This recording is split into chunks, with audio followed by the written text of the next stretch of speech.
The year is 1842, and the deep, unrelenting silence of a midwinter night has settled over the rolling countryside of the English Midlands. Outside the thick, lime-washed stone walls of the manor's great stable, the world has been rendered motionless by a heavy, crystalline frost that clings to every skeletal branch of the sleeping oaks and every iron latch of the courtyard gates. The air out there is a thin, biting ether, so cold it seems to crackle with the weight of the stars. But inside the stable, the atmosphere is heavy, slow, and imbued with a profound sense of ancient, rhythmic peace. Here, time does not march. It drifts, like the slow descent of a single dust mote through a shaft of pale, amber lantern light. You stand at a long, sturdy workbench of dark, oil-rubbed oak, the grain of the wood worn smooth by decades of similar nights and similar tasks. The only sound is the deep, resonant breath of the carriage horses in their stalls, a rhythmic, hushing sound that serves as the heartbeat of the building.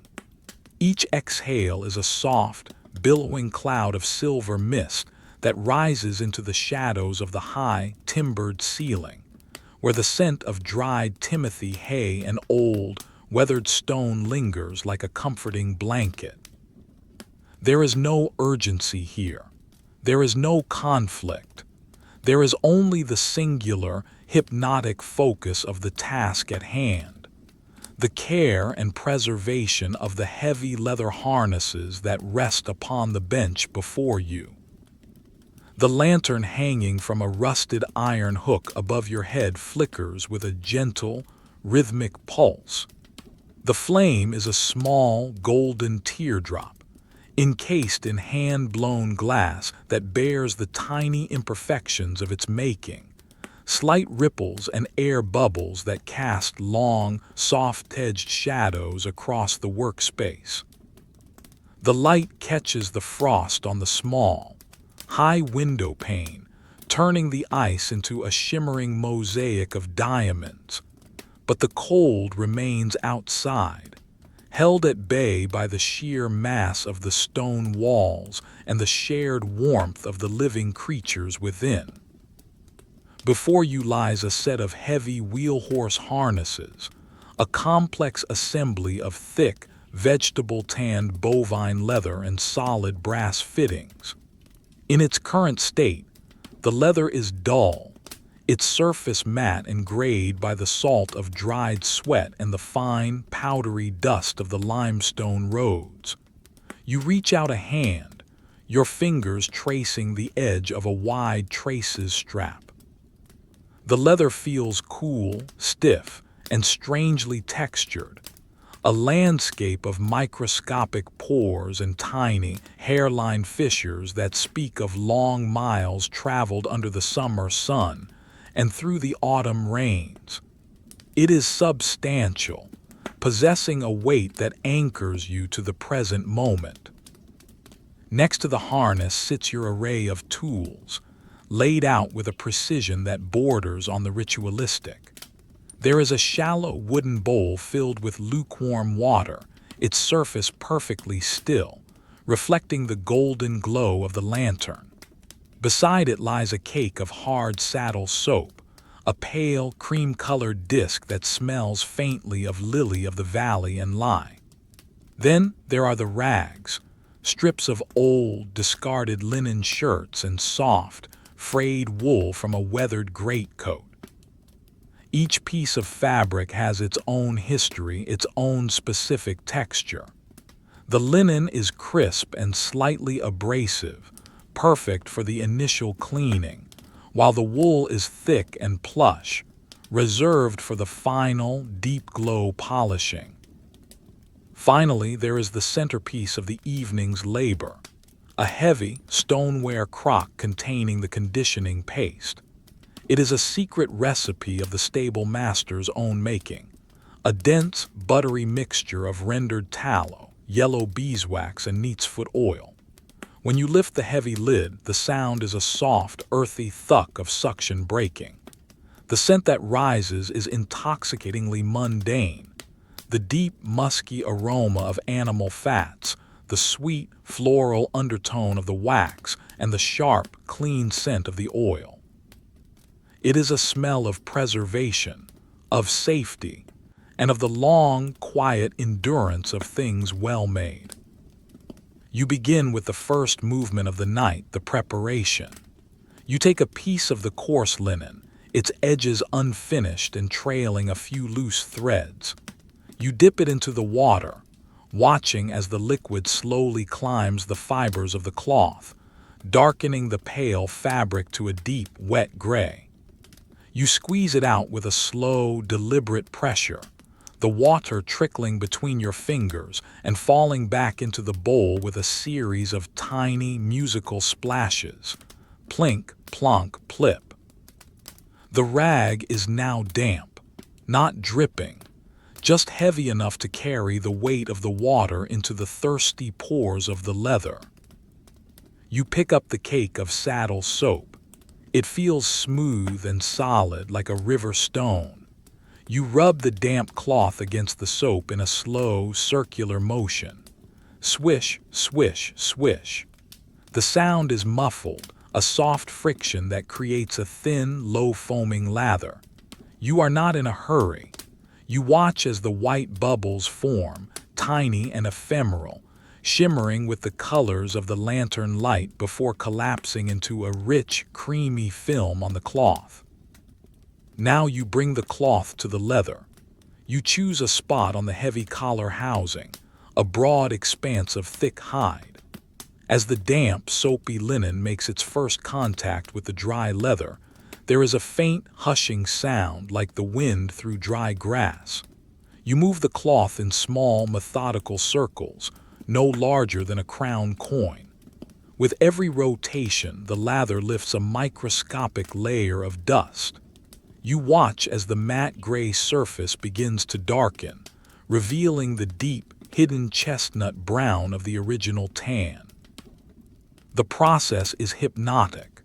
The repetitive motion of your arm, the rhythmic shush-shush of the fabric, and the steady, calm breathing of the horses create a vacuum of sound in which the rest of the world ceases to exist.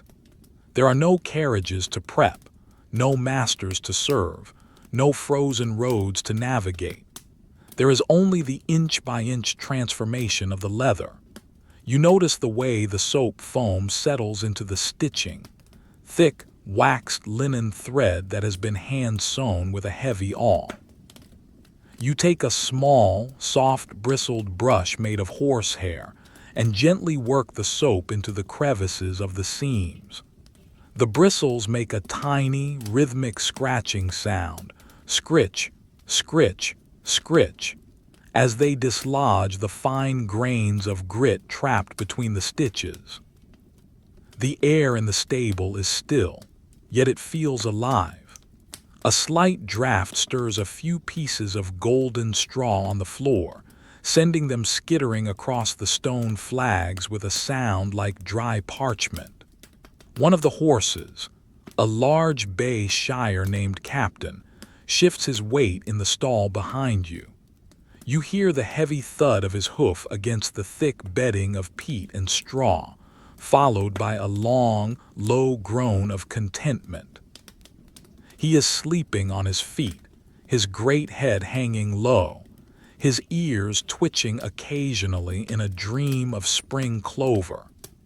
The vibration of his movement travels through the floorboards and up through the legs of the workbench, a subtle reminder of the living heart of this silent place.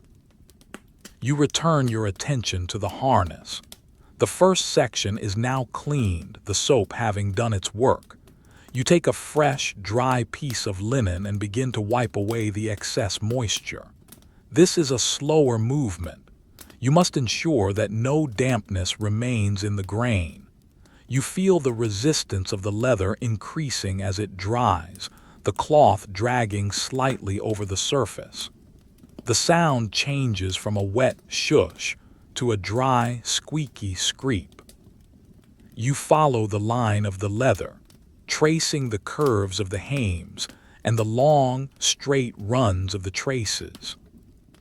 As you work, your eyes wander to the brass buckles. They are tarnished now, covered in a dull, greenish-brown patina that hides their golden heart.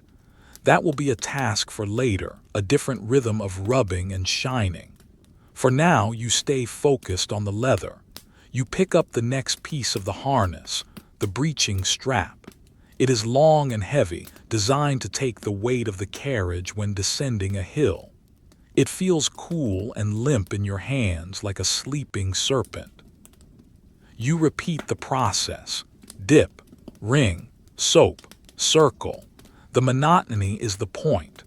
Your mind begins to drift, untethered from the anxieties of the day.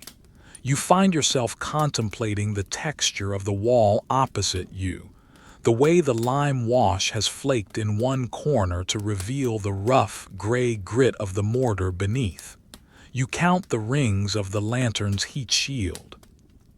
You listen to the distant, muffled hoot of a tawny owl in the woods beyond the manor, a lonely, hollow sound that only emphasizes the warmth and safety of the stable.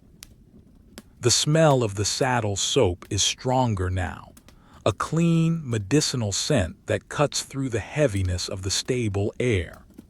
It mingles with the faint smell of wood smoke drifting down the chimney of the small potbelly stove in the corner, which is now just a collection of glowing red embers. The heat from the stove is a gentle pressure against your back, a soft contrast to the coolness of the leather under your hands. You reach the end of the breeching strap. The leather here is thicker, reinforced with an extra layer of hide. It requires more soap, more circles, more time. You give it what it needs. You are a craftsman of the mundane, a curator of the quiet hours. Every inch of this harness will be touched, cleaned, and understood before the night is through. The lantern flickers again. The oil is burning low, the wick charred and curling at the tip. You pause for a moment, resting your hands on the bench. The silence rushes in to fill the gap left by the shush of your cloth.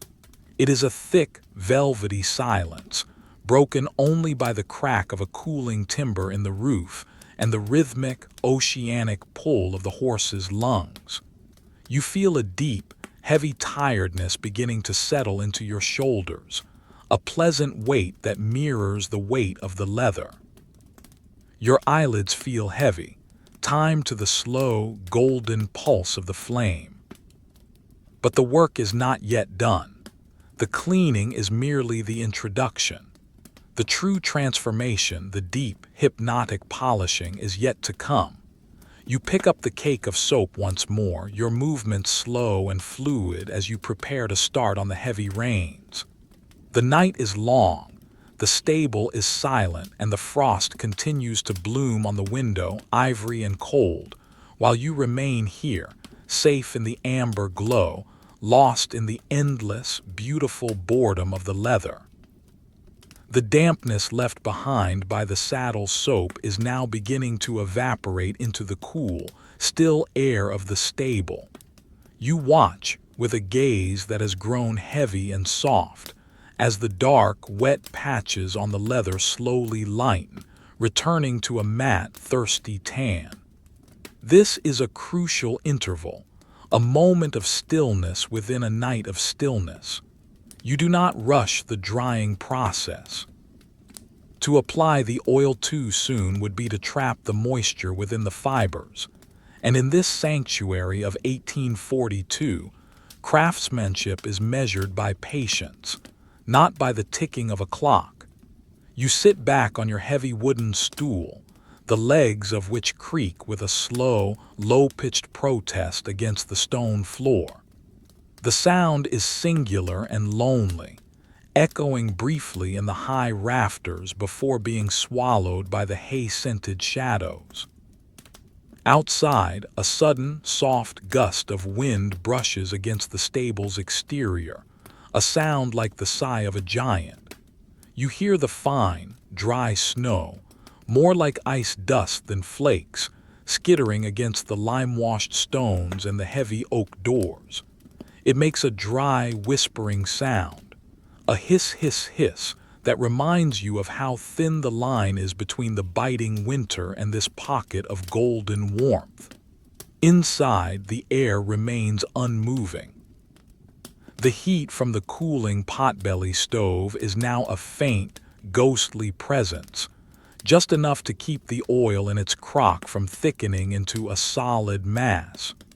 You reach out a hand and touch the side of the stoneware jar. It is pleasantly lukewarm, the clay holding the heat with a stubborn, earthy persistence. You turn your attention to the neatsfoot oil. It sits in a separate, smaller tin, a vessel of darkened tinplate that has been polished by the grip of many hands over many years. You pry the lid off with a slow, deliberate twist. The sound is a metallic clink creak, followed by the soft, wet pop of the seal breaking. The oil inside is a deep, translucent amber, its surface as smooth and reflective as a woodland pond at twilight. You tilt the tin slightly, watching the liquid move. It is viscous and heavy, sliding against the metal with a slow, syrupy grace. It catches the lantern light, glowing with an inner fire that seems to hold the essence of 1,000 summer afternoons. The scent is immediate and profound. It is a deep, primal aroma, the smell of animal fats, of old forests, and of a strange, clean richness. It is not a sharp smell, but a rounded, heavy one that seems to coat the back of your throat and settle in your chest like a warm weight. It is the scent of preservation, the very smell of the 1800s stable itself. You take a moment to simply breathe it in, letting the aroma anchor you further into the floorboards, into the stool, and into the moment. Now comes the selection of the oiling rag. From your pile of salvaged textiles, you select a piece of soft, thick flannel, once part of a winter undershirt, now retired to this more quiet service. The flannel is gray, its nap worn thin in places but still possessing a plush, absorbent quality. You fold the cloth into a neat, palm-sized square, ensuring there are no stray threads or rough edges that might snag on the leather's grain. Every movement you make is economical and fluid, a dance of slow-motion precision. You dip the corner of the flannel into the amber oil. You do not submerge it. You merely let the fabric kiss the surface. You watch as the oil travels up the fibers of the flannel, a dark tide of amber spreading across the gray weave. It moves with a hypnotic, capillary action, defying gravity in its slow, silent climb. Once the corner is saturated, you lift it. A single, heavy drop of oil hangs from the cloth, stretching into a long, golden tear before finally detaching and falling back into the tin with a soft, resonant bloop. You bring the oiled cloth to the first of the heavy traces. These are the long, thick straps that connect the horse's collar to the carriage, the very lifelines of transport. They are made of the highest quality hide, nearly half an inch thick, and they are thirsty. As the oiled flannel makes its first contact with the leather, the sound is a soft, wet schloop, a sound of immediate satisfaction. You begin to work. The motion is different from the cleaning phase. Where the soap required a brisk, circular friction, the oiling requires a long, sweeping pressure. You press the flannel into the leather and pull it slowly down the length of the strap. The transformation is instantaneous and breathtaking. Behind the path of your hand, the leather turns from a dull, lifeless tan to a rich, deep chocolate brown. It is as if you are painting life back into the hide. You watch the bloom of the oil as it is sucked into the microscopic pores. The leather seems to swell slightly, its fibers relaxing and becoming supple under your touch. The sound of this work is the most hypnotic of all. It is a low-pitched, rhythmic vroom-vroom sound as the flannel slides over the grain. It is a sound that speaks of depth and substance.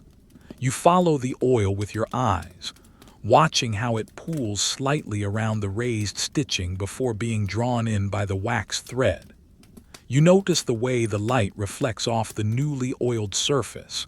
It is no longer a harsh, jagged reflection, but a soft, blurred glow that follows the curve of the strap like a trailing star. You reach the end of the first 3-foot section and pause. You must allow the leather time to drink. You look at the contrast between the treated and untreated portions. The untreated leather looks brittle and cold, while the oiled section looks warm, living, and invincible against the winter damp. You feel a sense of profound, quiet accomplishment. There is no one to praise your work, no one to see the perfection of the sheen, and that is precisely why it is peaceful. It is a task done for the sake of the task itself, a meditation in leather and oil. Behind you in the third stall, a horse named Jasper, a soot-black gelding with a white star on his forehead, lets out a long, fluttering sigh through his nostrils. Prrrr huff. It is a dusty, rhythmic sound that vibrates through the very air of the stable. You hear him shift his weight, the heavy thud of a hoof settling into the straw, followed by the crunch-crunch of him finding a stray bit of dried clover to chew on. The sound of his slow, methodical chewing is like a metronome for your own work. Crunch, pause, crunch, pause. It is the sound of a creature who knows nothing of the world beyond these walls, who is content with the hay, the warmth, and the safety of the night. You dip the flannel again. Bloop. You apply it to the next section. Schloop. The monotony is a physical sensation now, a pleasant numbness that starts at your fingertips and travels up your arms, settling in your shoulders. You find yourself focusing on a single brass rivet embedded in the trace. It is a small, circular island of metal in the sea of leather. You work the oil carefully around its base, using the edge of your fingernail to push the flannel into the tiny crevice where the hide meets the brass. You watch as a tiny bead of green oxidation is lifted away by the oil, leaving the metal clean and ready for the final polish. The lantern's flame is steady now, the draft from the door having died down. The shadows it casts are long and soft, stretching across the floor like the fingers of a sleeping giant. You look at your own shadow on the stone wall, a large, distorted shape that mimics your every slow movement. In this light, you are not just a person. You are a part of the stable's ancient machinery, a component of the long, unbroken history of animal and man. You move to the collar now. This is the most complex part of the harness, a thick, padded ring of leather that bears the brunt of the horse's strength. It is curved and contoured, requiring you to change your grip on the flannel. You work the oil into the deep folds of the padding, feeling the softness of the leather beneath the surface. The leather here is seasoned, smelling of years of salt and hard work, but now it is being renewed. You spend a long time on the throat latch, a narrow strap with a delicate buckle. You thread the oiled cloth through the buckle's frame, pulling it back and forth with a slow, rhythmic zip-zip sound. The air in the stable has grown slightly cooler as the fire in the stove dies, but the work keeps your hands warm. The oil itself has a warming quality, a richness that seems to insulate your skin. Your fingers are now stained a dark, glossy amber, the oil settling into the lines of your palms. You don't mind. The oil is clean, a product of the earth and the animals you care for. You find your thoughts drifting to the landscape outside, the miles of frozen hedgerows, the silent, snow-covered haystacks in the fields, and the dark, ice-choked stream that runs behind the manor. All of that world is frozen, locked in the grip of January. But here the leather is becoming soft. Here the oil is flowing. Here there is movement and life, however slow it may be.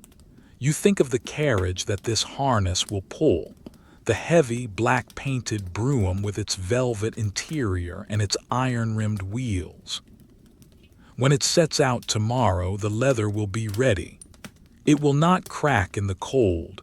It will not fail under the strain. It will be supple and strong, a testament to these quiet hours in the dark. You reach the underside of the collar where the leather is at its softest. You apply a double coat of oil here, watching as it is absorbed almost instantly. The leather seems to gasp for the moisture, turning a deep, saturated mahogany. You rub it in with a circular motion now, the flannel squeaking softly against the grain. Squeak, squeak, squeak. It is a high-pitched, clean sound that cuts through the bass notes of the horse's breathing. You are now halfway through the set. The workbench is covered in the dark, gleaming lengths of treated leather, laying like coils of silk in the lamplight. You take a moment to stand up and stretch. Your joints make a series of small, dry pops, a sound that seems incredibly loud in the profound silence. You walk to the stable door and peer through the small, frosted window. The world is a void of blue, black, and silver. A single star, bright and cold, hangs just above the silhouette of the old elm tree. There is no movement, no carriages, no lanterns, no people. Just the infinite, freezing peace of the winter night. You turn back to the warmth of the lantern. The stool is waiting, the oil is waiting, the leather is waiting. You sit back down, the wood creaking its familiar greeting. You pick up the flannel, its gray surface now almost entirely black with oil. You dip it one more time. Bloop. You reach for the next strap, a long, elegant piece of the bridling. The night is still young, and the silence is your companion. You begin the next long, slow stroke, your mind empty, your heart quiet, lost in the amber glow of the 1840s. The leather now rests in a state of saturated heavy slumber. Across the dark, scarred expanse of the oak workbench, the various components of the harness, the traces, the breeching, the heavy collar, and the delicate hame straps, lay like dark, glistening ribbons of midnight. The neatsfoot oil has had several minutes to penetrate the hide, and you watch, with eyes that are growing increasingly attuned to the tiniest shifts in light and shadow, as the wet look of the oil begins to transition into a deep, inner glow. In some places, where the leather was particularly parched from the alkaline dust of the limestone roads, the oil has disappeared entirely, leaving behind a surface that is soft, supple, and matte. In other areas, where the grain is tighter or the leather thicker, a thin, shimmering film remains, catching the golden flicker of the lantern and throwing back a soft, amber reflection. You do not immediately reach for the polishing claws. Instead, you allow the silence of the stable to envelop you once more, a thick, palpable presence that seems to have a weight of its own.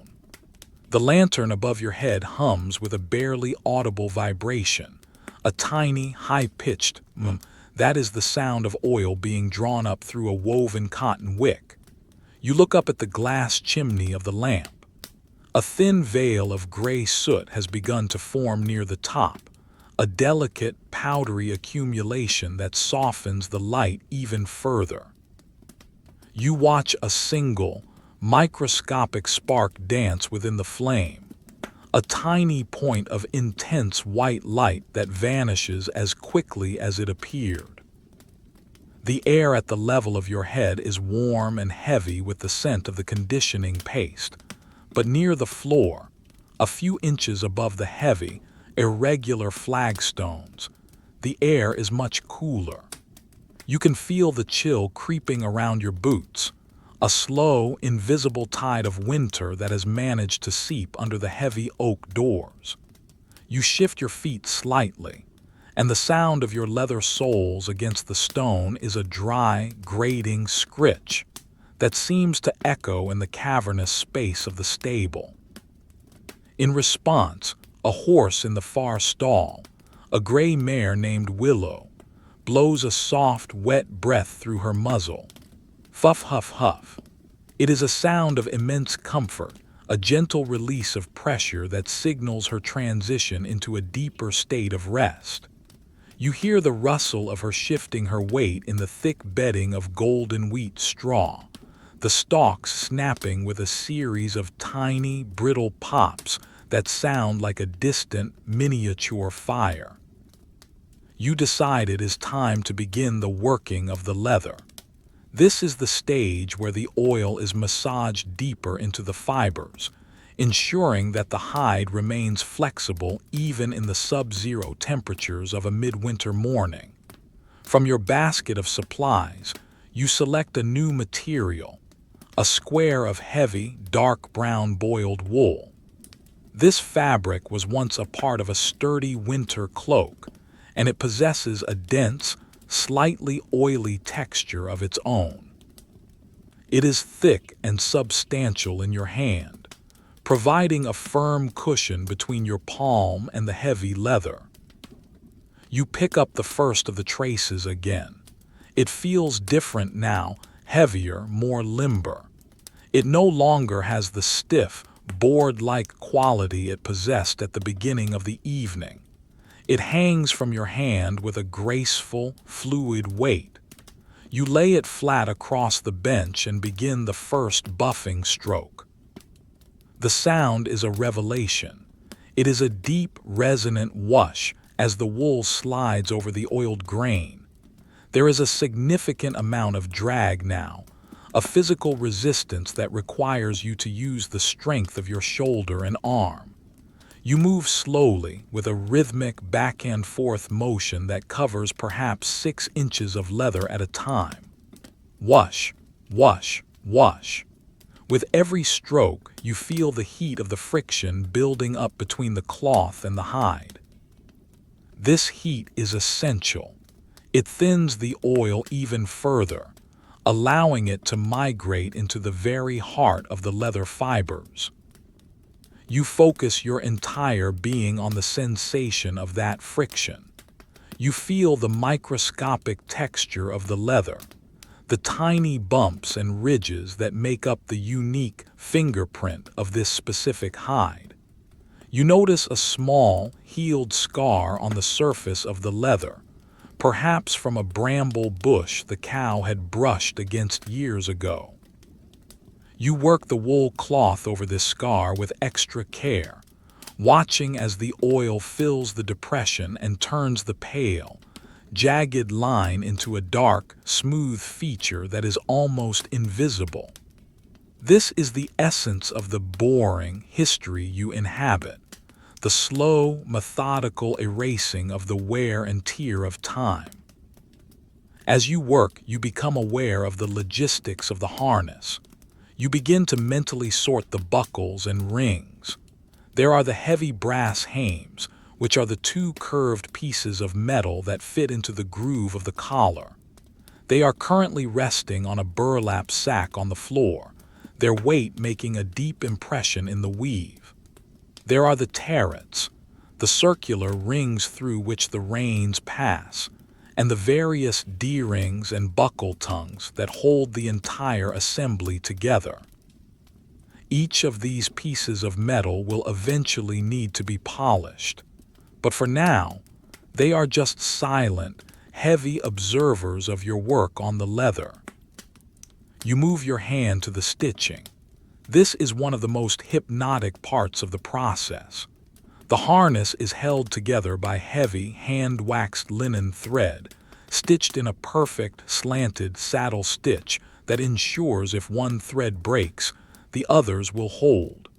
You take a small, dry corner of the wool and run it along the line of the stitches. Zip, zip, zip, zip. The sound is like a tiny, rhythmic comb being run over a piece of silk. You watch as the wool lifts the excess oil from the crevices between the stitches, leaving the thread looking clean, dark, and strong.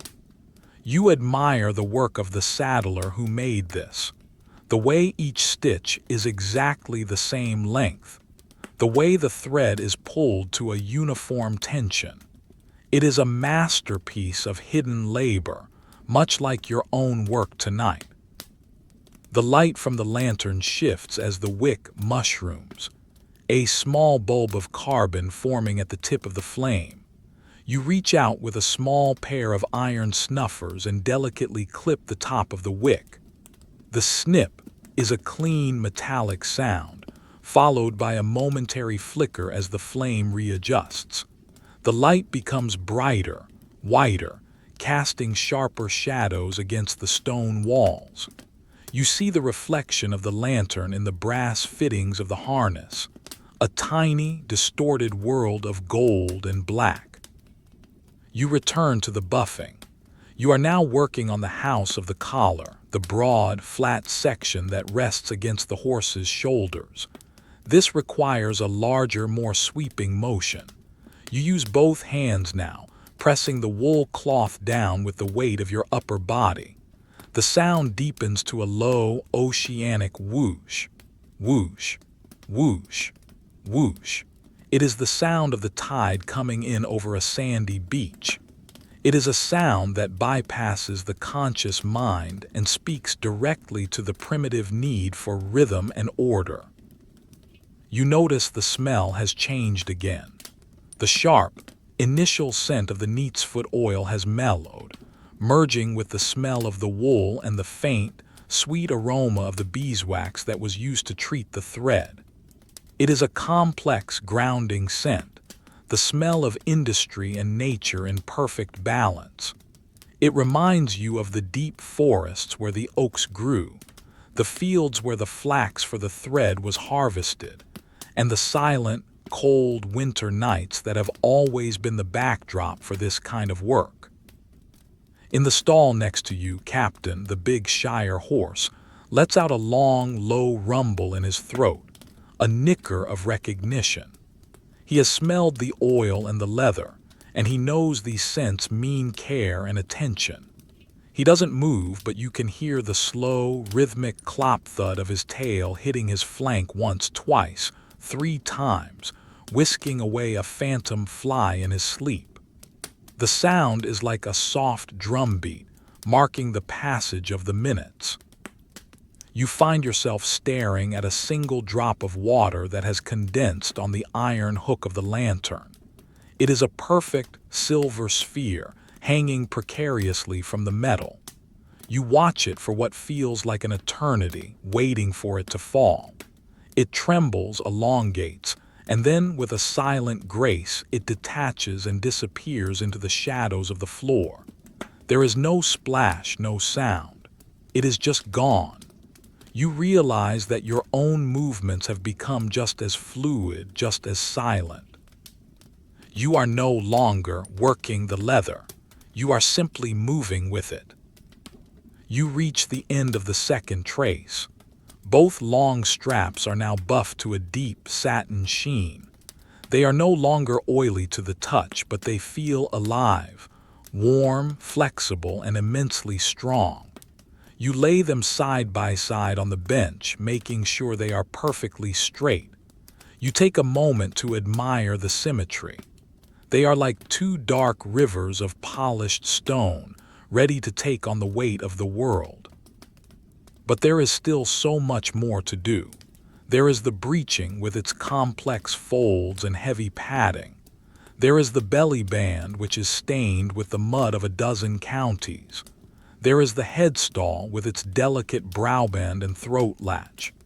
Each piece requires the same attention, the same rhythm, the same silence. You pick up the breeching strap, feeling its substantial bulk. It is wide and heavy, designed to keep the carriage from overrunning the horses on a steep descent. It is a piece of equipment that demands respect.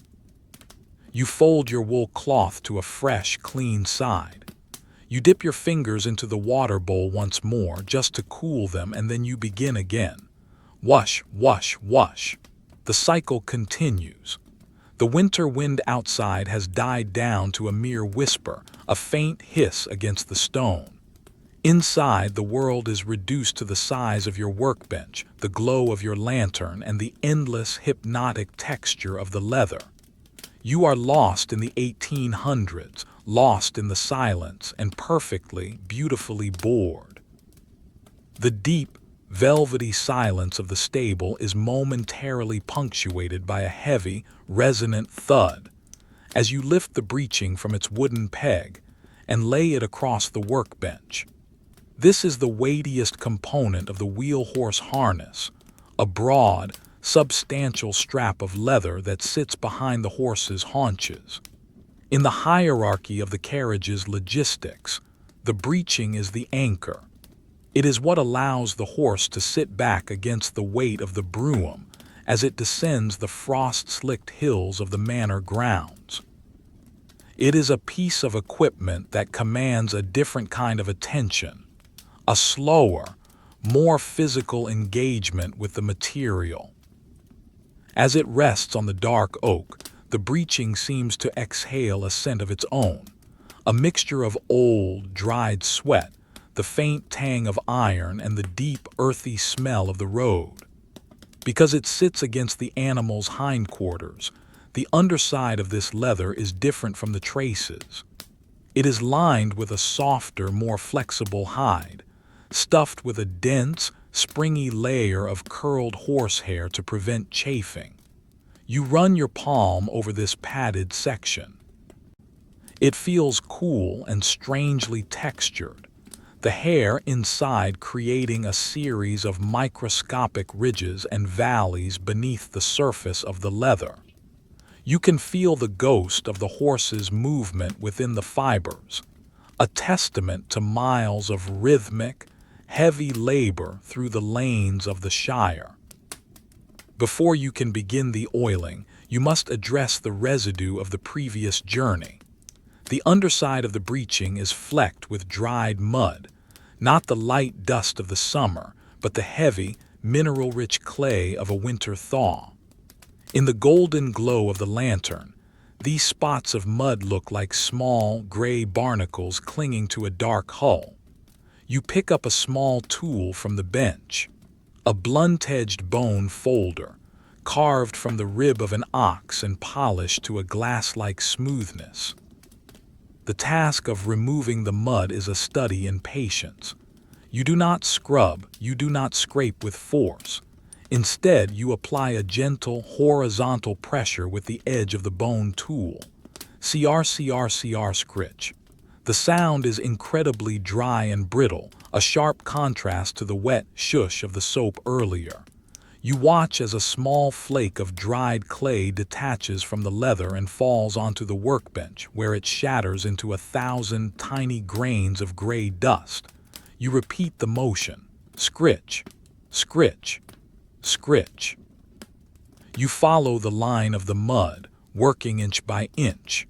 You notice the color of the dust, a pale limestone gray that speaks of the road leading toward the market town. You find a tiny piece of straw embedded in the clay, a golden fragment that has been preserved like a fossil. You carefully lift it away with the tip of the bone folder and set it aside.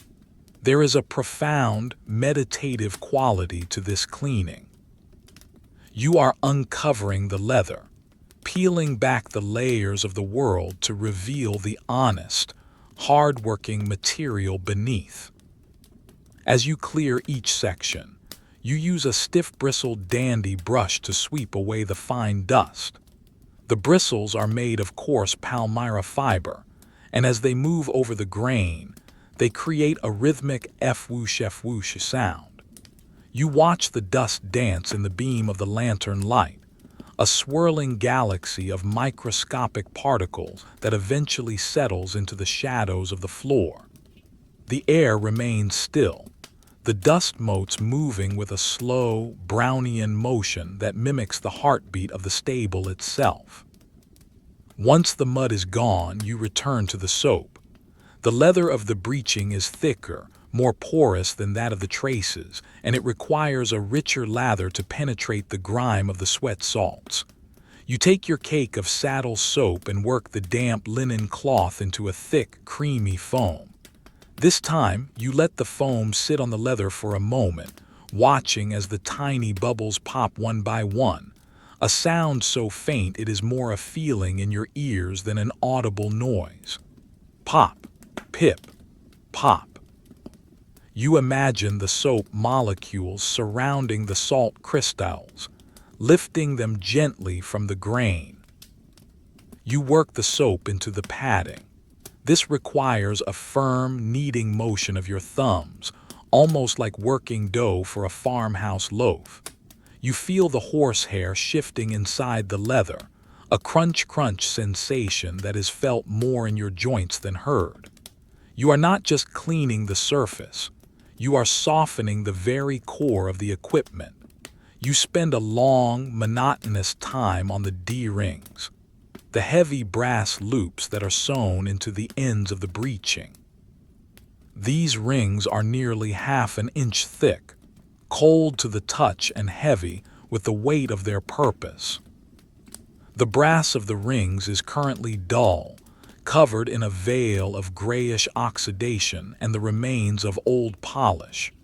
You take a small, pointed piece of soft pine wood and use it to pick out the dried, white crust of old metal polish from the crevices where the leather meets the brass.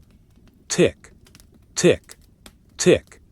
Each little flake of white residue is a reminder of past cleanings, a layer of history you are now removing to make room for the new.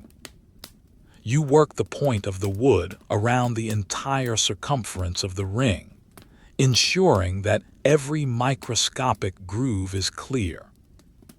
Behind you in the second stall, Jasper shifts his feet. You hear the heavy, muffled clop of a hoof on the peat bedding, followed by the sound of him leaning his great weight against the wooden partition. The wood groans, a long, slow, low-frequency sound that vibrates through the floor and into your boots. Creak. It is a sound of immense stability, the sound of a building that has stood for centuries and will stand for centuries more. You feel a sense of kinship with the timber, the leather, and the horse. You are all part of the same slow-moving story. You return your focus to the breeching. The soap has done its work and the leather is now damp and dark. You take a clean, dry cloth, a piece of old, heavy-duty toweling, and begin to lift the moisture. You wrap the cloth around your hand and press it firmly into the padded leather, holding it there for a count of 10. When you lift your hand, you see the perfect impression of your palm in the dark, wet hide. You move to the next section and repeat the process.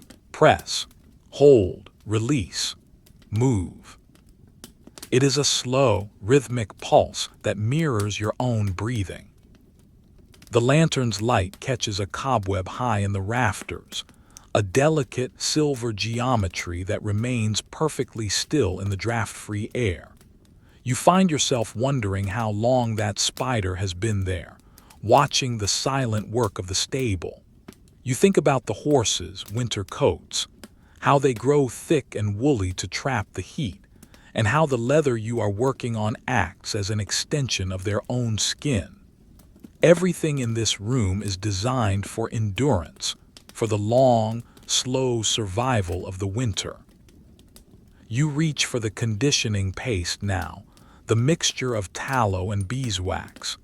This is a heavier treatment than the neatsfoot oil, reserved for the parts of the harness that must withstand the most friction. You scoop a small amount of the paste out of the jar with your fingers.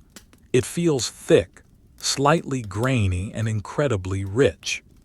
As you rub it between your palms, the heat of your skin melts the wax, turning the paste into a smooth, golden balm. You apply the balm to the breeching.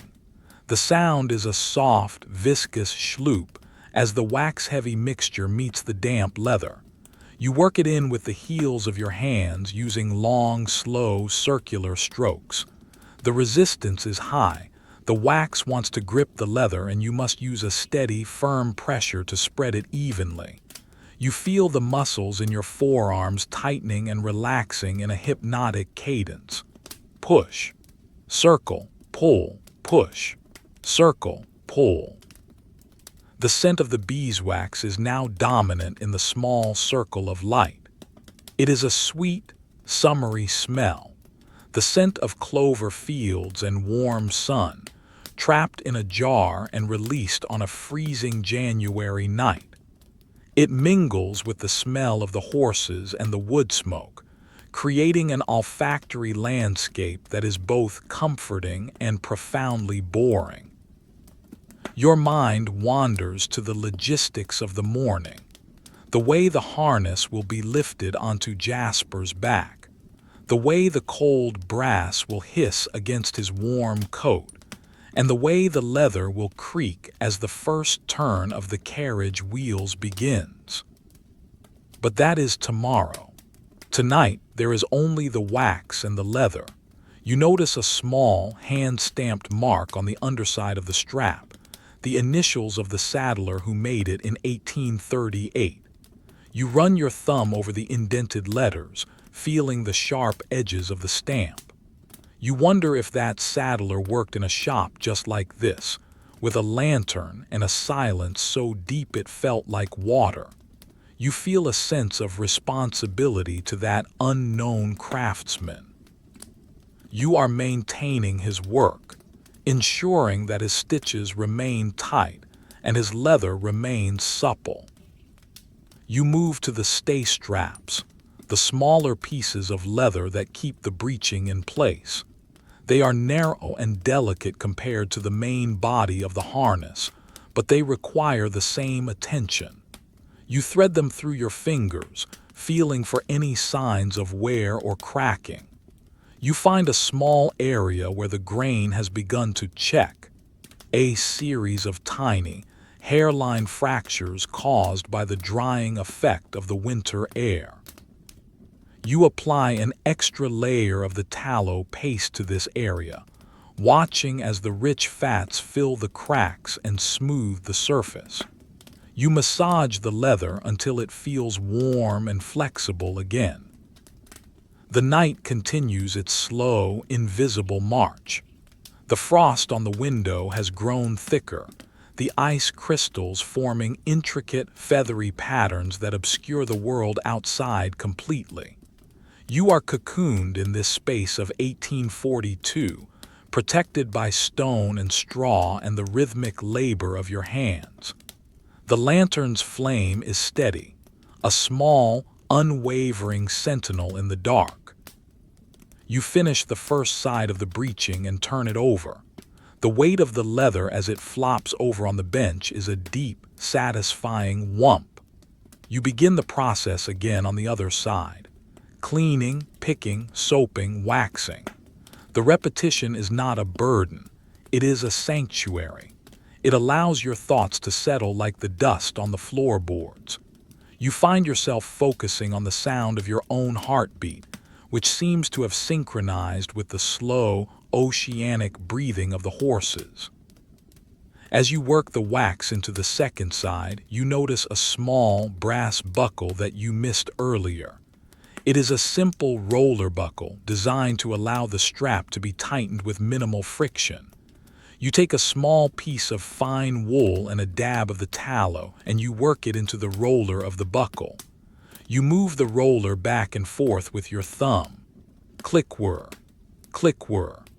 The sound is tiny, precise, and infinitely satisfying. You do it several more times than necessary, just to feel the smooth movement of the metal. The breeching is now almost finished. It lies on the bench, a massive, gleaming arc of dark, treated hide. It looks powerful, reliable, and utterly timeless. You take a clean piece of flannel and give it a final, light buffing just to even out the wax. The sound is a soft, dry hush-hush. You step back for a moment, wiping your hands on your apron. Your shoulders feel heavy, a pleasant ache that signals the approach of deep sleep. But you are not quite there yet. The harness is a complex puzzle, and there are still the reins and the headstall to consider. You look at the breeching one last time, admiring the way the lantern light pools in the deep oiled grain. It is a masterpiece of mundane care. You pick it up, feeling its immense, supple weight, and carefully hang it back on its peg to set overnight. The sound of the leather hitting the wooden peg is a solid, final clack. One more piece of the puzzle is complete.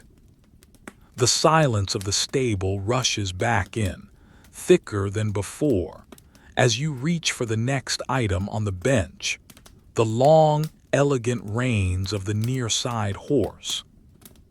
The winter night holds its breath. The horses dream of summer, and you, in the golden circle of 1842, continue your slow, beautiful, and perfectly boring work. The deep, resonant silence of the stable has reached its most profound depth, the hour when the night feels as though it has stopped breathing. It is likely 2 or 3 in the morning, that secret liminal space where the world of the living and the world of dreams merge into a single, quiet consciousness. The lantern above your workbench is now a steady, unwavering companion, its oil reservoir still half full, the golden light reflecting in the dark, polished surfaces of the harnesses you have already completed. The traces and the breeching hang on their wooden pegs like sleeping sentinels, their deep, mahogany glow providing a visual anchor in the shifting shadows. You reach now for the reins, the long, elegant lifelines that connect the driver's hands to the horse's mouth. These are the near-side reins for the lead horse, a pair of matched leather straps that total nearly 24 feet in length. They are narrower than the traces, barely an inch wide, but they are made of the finest, most supple English bridle leather. As you lift them from the hook, they unfurl with a soft, sliding hiss-hiss-hiss against each other, a sound like silk moving over stone. The weight of them is surprising. Though narrow, the sheer length of the leather creates a substantial, swinging mass in your hands. You lay the first few feet of the reins across the oak bench. The leather here is different in texture from the heavy pulling straps. Because it is handled constantly by the coachman, it has a broken-in quality, a softness that feels almost like human skin.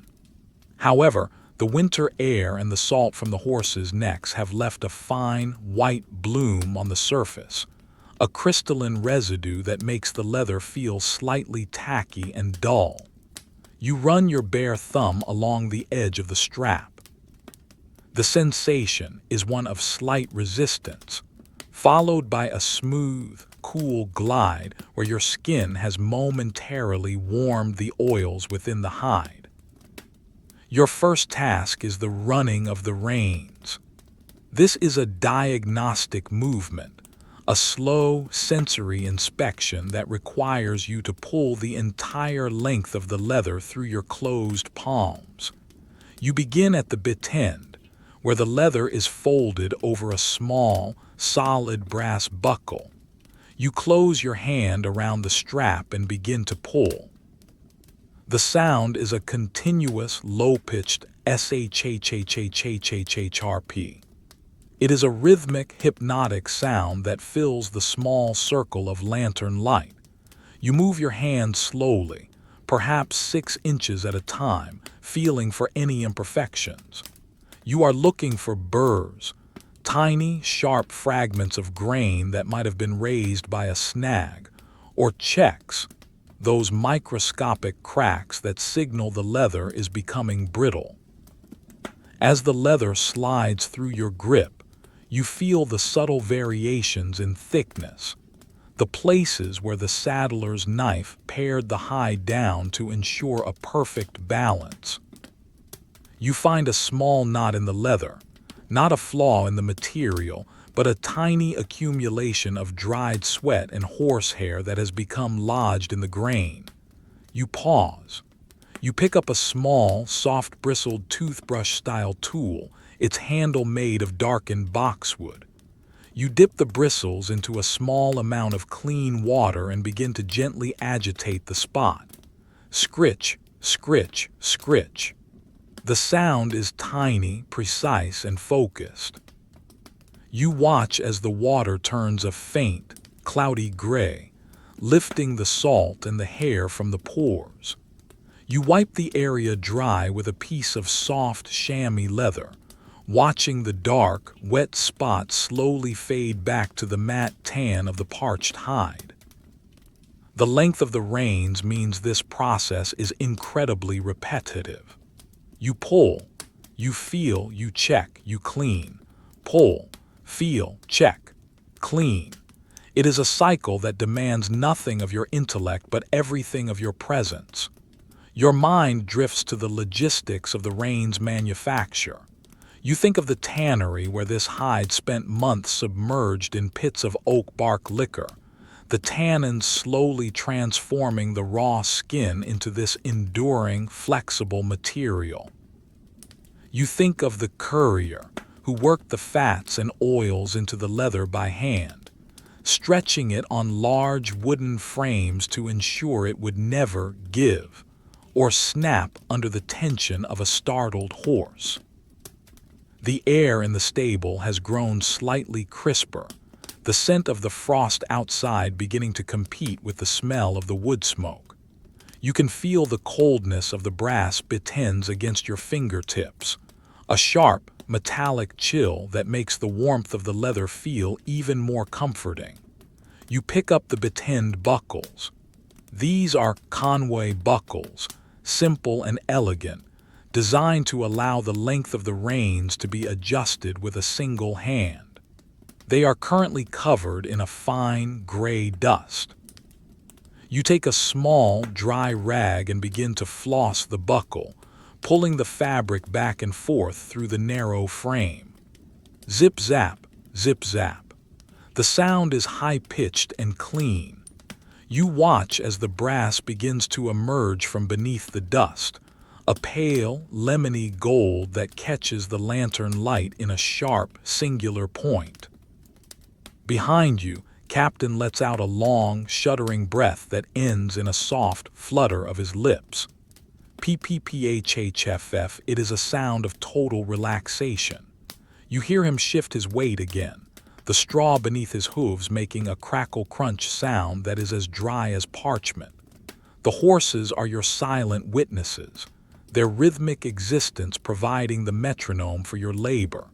You find yourself breathing in time with them, a slow, deep inhalation of the hay-scented air, followed by a long, silent release. You move to the oiling of the reins. For this, you do not use the heavy tallow paste. The reins must remain light and lively in the hand. You return to the neatsfoot oil, the amber liquid that still sits in its tin plate vessel. You take a fresh piece of fine-knit cotton, perhaps an old stocking, and saturate a small patch.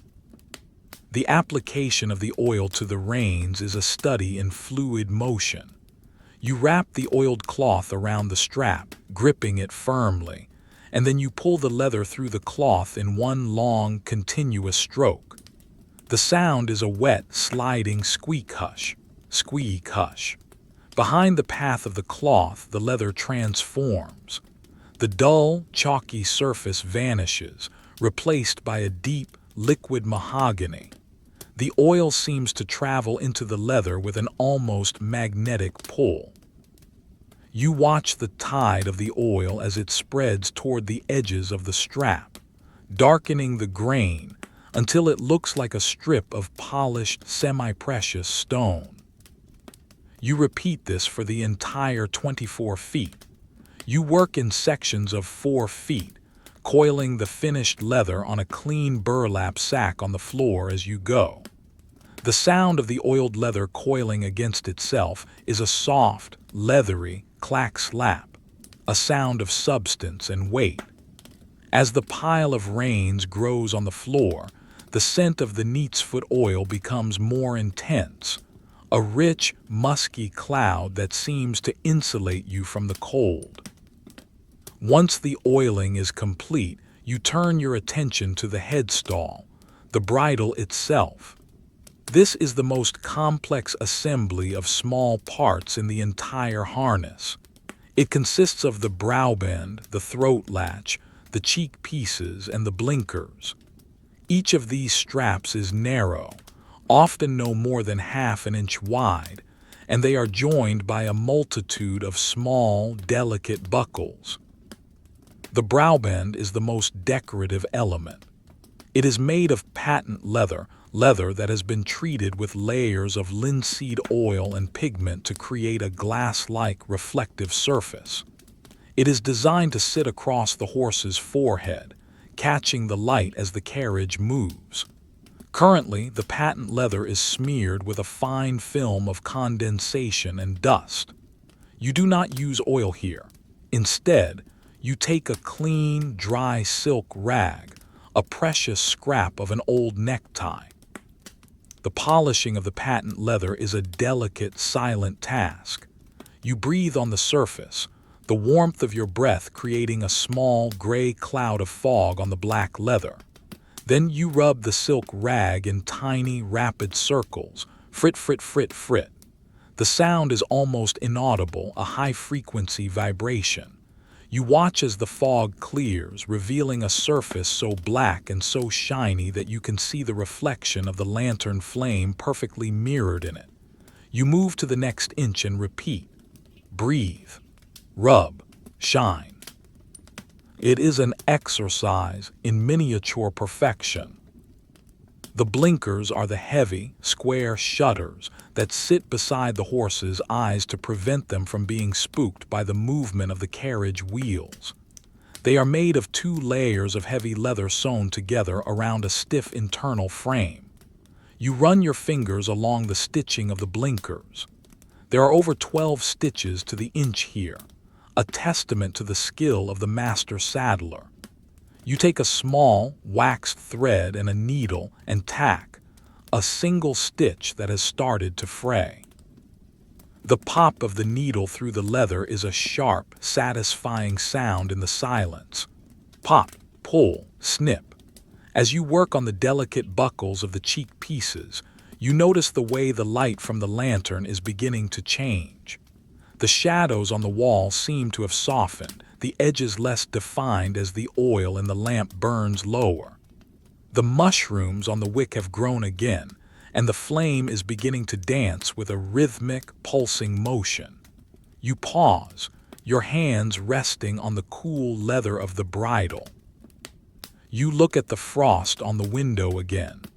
It has formed a shape like a frozen fern, its delicate fronds reaching across the glass toward the center of the pane.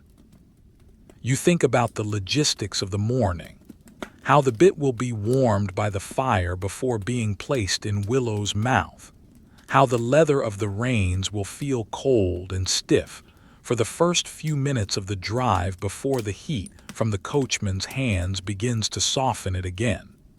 You think about the silence of the snow-covered roads, and the way the only sound will be the rhythmic clop-clop of the horses and the soft creak of this very leather you are holding. You return to the reins, giving them one final run through a dry wool cloth to remove any excess oil. The sound is a final, satisfied whoosh, whoosh, whoosh. The leather is now perfect, strong, supple, and glowing with an inner health. You coil the reins neatly, securing them with a small, soft leather tie. The sound of the tie being knotted is a soft thuck.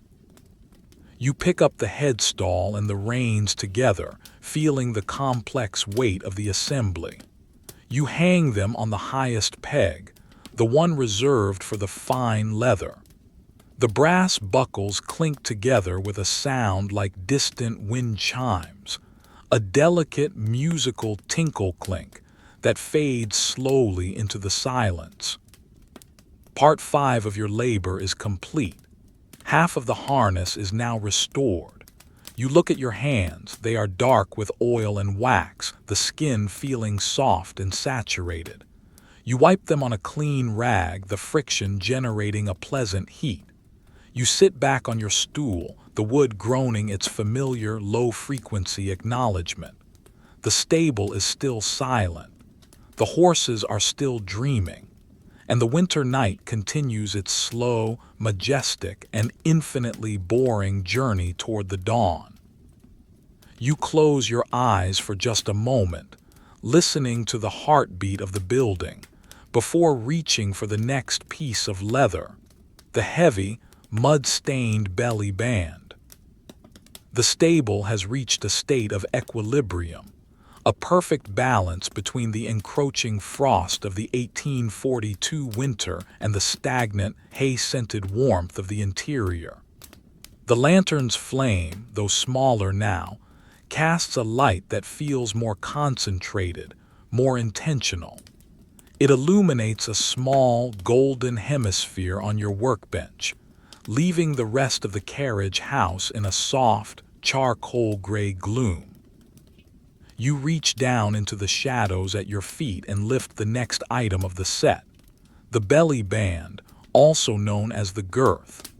This is the heavy, wide strap that passes beneath the horse's barrel to secure the entire harness assembly in place. Unlike the elegant reins or the sturdy traces, the belly band is the workhorse of the workhorse's equipment. It bears the brunt of the road's grime, the horse's sweat, and the constant friction of movement.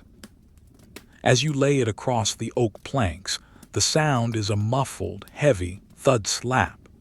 The leather is stiff, not from lack of oil, but from the sheer volume of dried, mineral-heavy mud that has encrusted its surface. This is not the light dust of a summer lane. This is the thick, ochre-colored clay of a lowland thaw, baked hard by the stable's residual heat, until it resembles a layer of cracked ceramic. You run your fingers over the surface, and the sensation is like touching a dry riverbed. The mud has filled every pore of the grain, obscuring the chestnut color of the leather entirely. You pick up a specialized tool for this stage, a flat-edged scraper carved from dense, oily lignum vitae wood. The handle is cool and remarkably heavy for its size. You begin the first movement of the cleaning. You place the edge of the wooden scraper against the topmost ridge of the dried clay and apply a slow, steady, downward pressure. The sound is a dry, rhythmic scritch-crunch. It is a brittle, satisfying sound that echoes in the silence of the rafters. You watch as a large flake of the dried clay, perhaps 2 inches across, detaches itself from the leather. It falls to the stone floor with a tiny, sharp clink, shattering into a dozen smaller fragments. You repeat the motion, centimeter by centimeter, scritch, crunch, slide. You are not in a hurry. You find a strange, hypnotic pleasure in the reveal, the way the dark, parched leather slowly emerges from beneath the gray-gold crust of the earth. You notice the way the mud has preserved the texture of the leather beneath it, acting as a temporary, brittle skin. As you work, a fine, powdery dust begins to rise, dancing in the amber cone of the lantern light. You watch the individual grains of dust as they float, weightless and swirling before settling onto the workbench. You take a moment to blow gently across the surface of the leather. Woo-woo. The dust clears in a soft cloud, revealing the thirsty, matte grain of the belly band. You notice a small, circular stamp near the buckle, the mark of the royal saddlery, a tiny crown and the date 1836. You trace the indentation with the tip of your finger, feeling the sharp, clean lines of the iron stamp. It is a small piece of history, hidden beneath the mud of a Tuesday afternoon journey. The air in the stable is so still that you can hear the tiny tink of the lantern glass cooling and heating in a rhythmic cycle. From the stall occupied by the gray mare Willow comes a long, wet sound of contentment, a slow, rhythmic grinding of teeth. She is chewing on a single, stubborn stalk of dried Timothy hay, her jaw moving in a steady, circular motion that mirrors your own movements at the bench. Crush, slide, crush, slide. The sound is ancient, a primal domesticity that settles deep in your bones. You find your own breathing synchronizing with her chewing, a slow, 4-beat cycle that makes the passage of time feel irrelevant. Once the bulk of the mud is removed, you reach for the bucket of tepid water. The water has cooled since you began, but it remains soft, having been drawn from the manor's deep limestone well. You take a large, natural sea sponge, a porous, irregular orb that feels light as air when dry. You submerge it in the water. The sound is a series of frantic, tiny glub-glubs, as the air is forced out of the sponge's chambers and replaced by the heavy liquid. You lift the sponge, and it is now a weighted, dripping mass. You squeeze it slightly, watching the water cascade back into the bucket in a chaotic, musical splashing of 100 different tones. You do not want the sponge to be soaking. You want it to be charged. You apply the damp sponge to the belly band. The sound is a soft, wet schloop as the water meets the parched leather. The transformation is immediate. The matte, dusty gray of the hide vanishes, replaced by a deep, saturated mahogany as the leather drinks the moisture. You move the sponge in long, languid strokes down the length of the strap. You watch the water wick into the grain, darkening the leather from the inside out. There is a specific smell that arises now, the smell of damp earth, of old iron, and the faint, salty tang of horse sweat that has been reactivated by the moisture. It is a heavy, honest smell that anchors you to the physical reality of the stable. Now the soap. You take the cake of saddle soap, which is now worn into a smooth, concave bowl from your hours of work. You rub the sponge against the soap with a slow, circular friction. Swish, swish, swish. A thick, white lather begins to form, a foam so dense it looks like whipped cream. You work this lather into the belly band, using the heel of your hand to press the soap deep into the fibers. The sound of the soaping is the most ASMR-heavy part of the night. It is a squelching, rhythmic squish-squish that speaks of deep cleaning and restoration. You watch the bubbles as they move through the grain, lifting the microscopic particles of salt and grit that the scraper couldn't reach. You pay special attention to the keepers, the small loops of leather that hold the tail of the strap in place.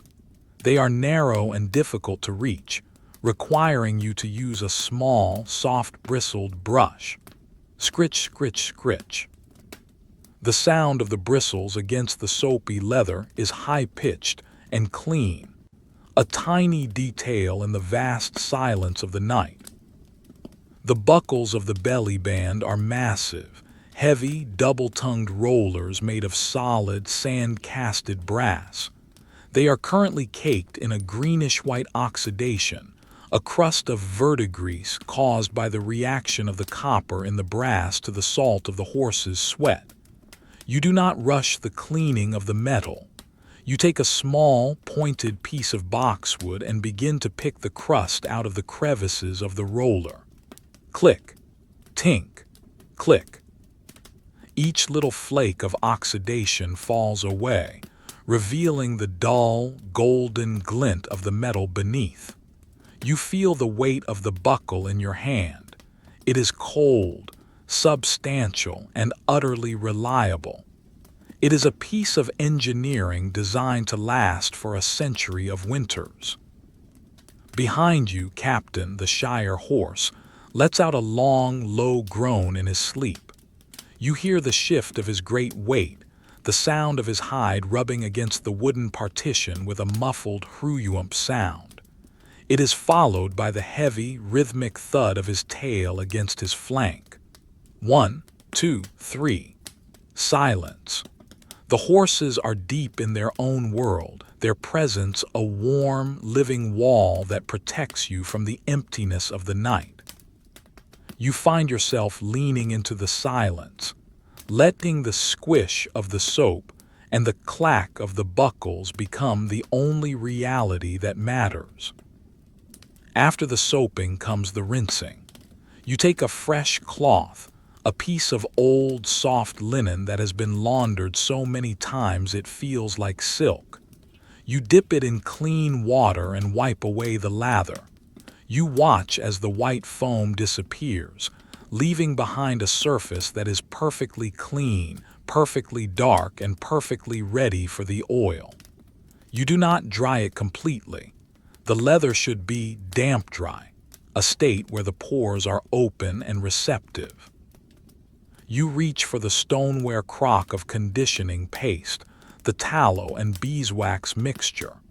By now, the heat of the stable has softened the paste until it has the consistency of thick honey. You scoop out a generous amount with your bare fingers. The sensation is one of incredible richness. The paste is slick, slightly grainy and warmer than the air. You begin to massage it into the belly band. The sound changes to a deep, viscous Thachschloop. Because the belly band is wide, you can use the full surface of your palms. You press down with the weight of your shoulders, pushing the oils into the very heart of the hide.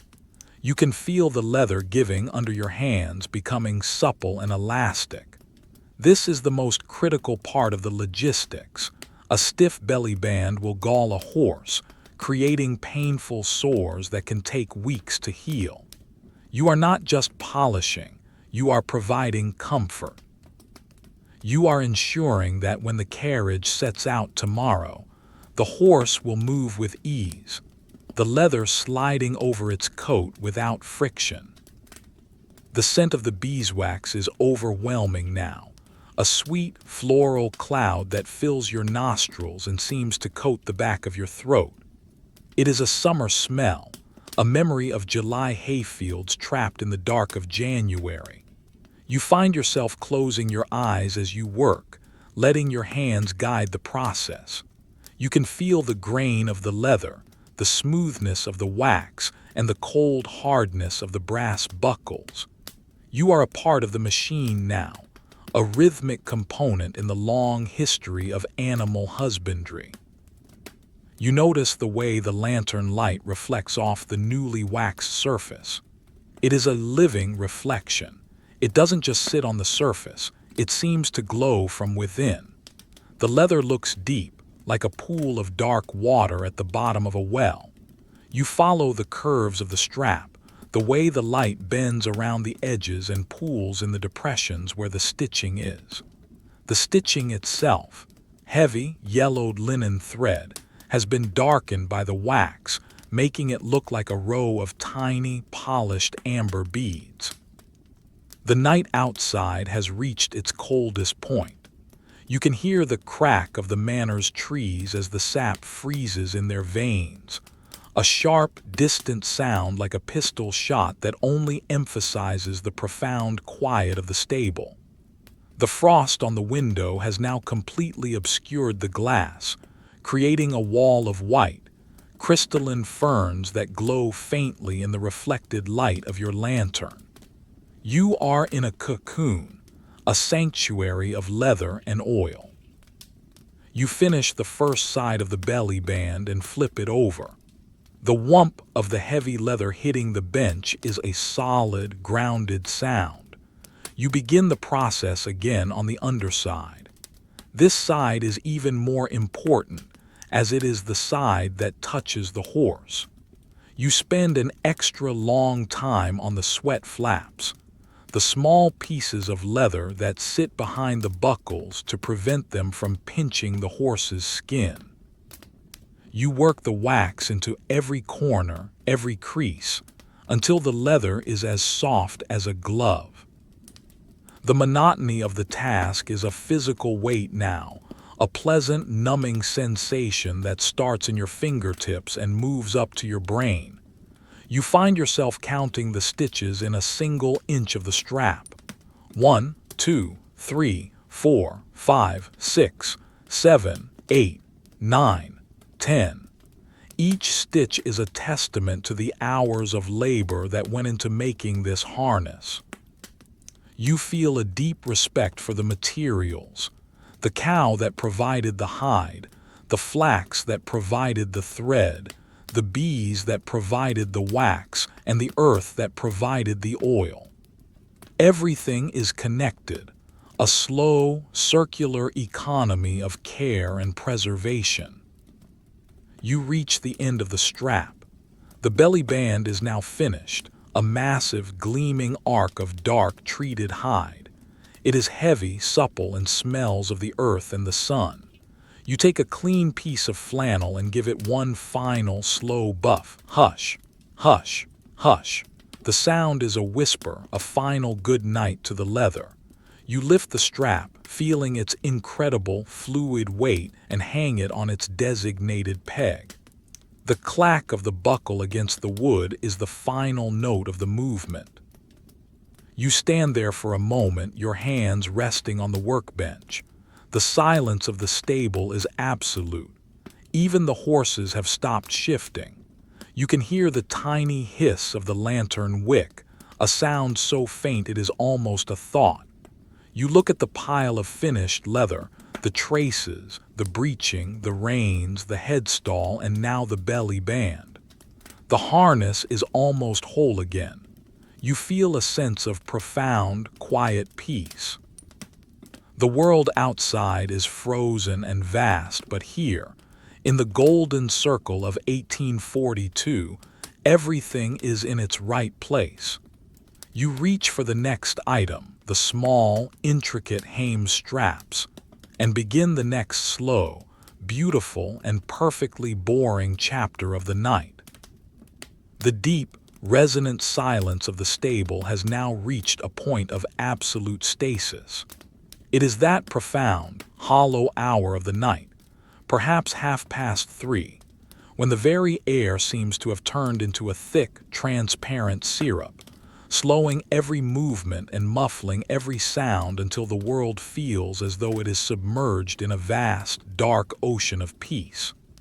The lantern above your workbench, now a seasoned companion of the night, continues its rhythmic, golden pulse. The glass chimney is hot to the touch, and a faint, sweet smell of toasted kerosene and charred cotton wick rises from the top, mingling with the now omnipresent aroma of neatsfoot oil, tallow, and the deep, earthy musk of the sleeping horses. You reach for the next components of the harness, the hames and the hame straps. These are the structural heart of the pulling mechanism. The hames themselves are two long, elegantly curved arms of solid brass, reinforced with a core of wrought iron for strength. They are designed to fit perfectly into the groove of the heavy leather collar you polished earlier, providing the rigid points of attachment for the traces. Alongside them are the hame straps, short, narrow, and incredibly sturdy pieces of leather that buckle the top and bottom of the hames together, locking the entire assembly around the horse's neck. As you lift the hames from the burlap sack on the floor, the sound is a heavy, musical clink-clank. The brass is cold, a sharp, stinging cold that bites into the pads of your oil-softened fingers. You lay the two curved arms on the oak bench, where they catch the lantern light in a dull, fragmented way.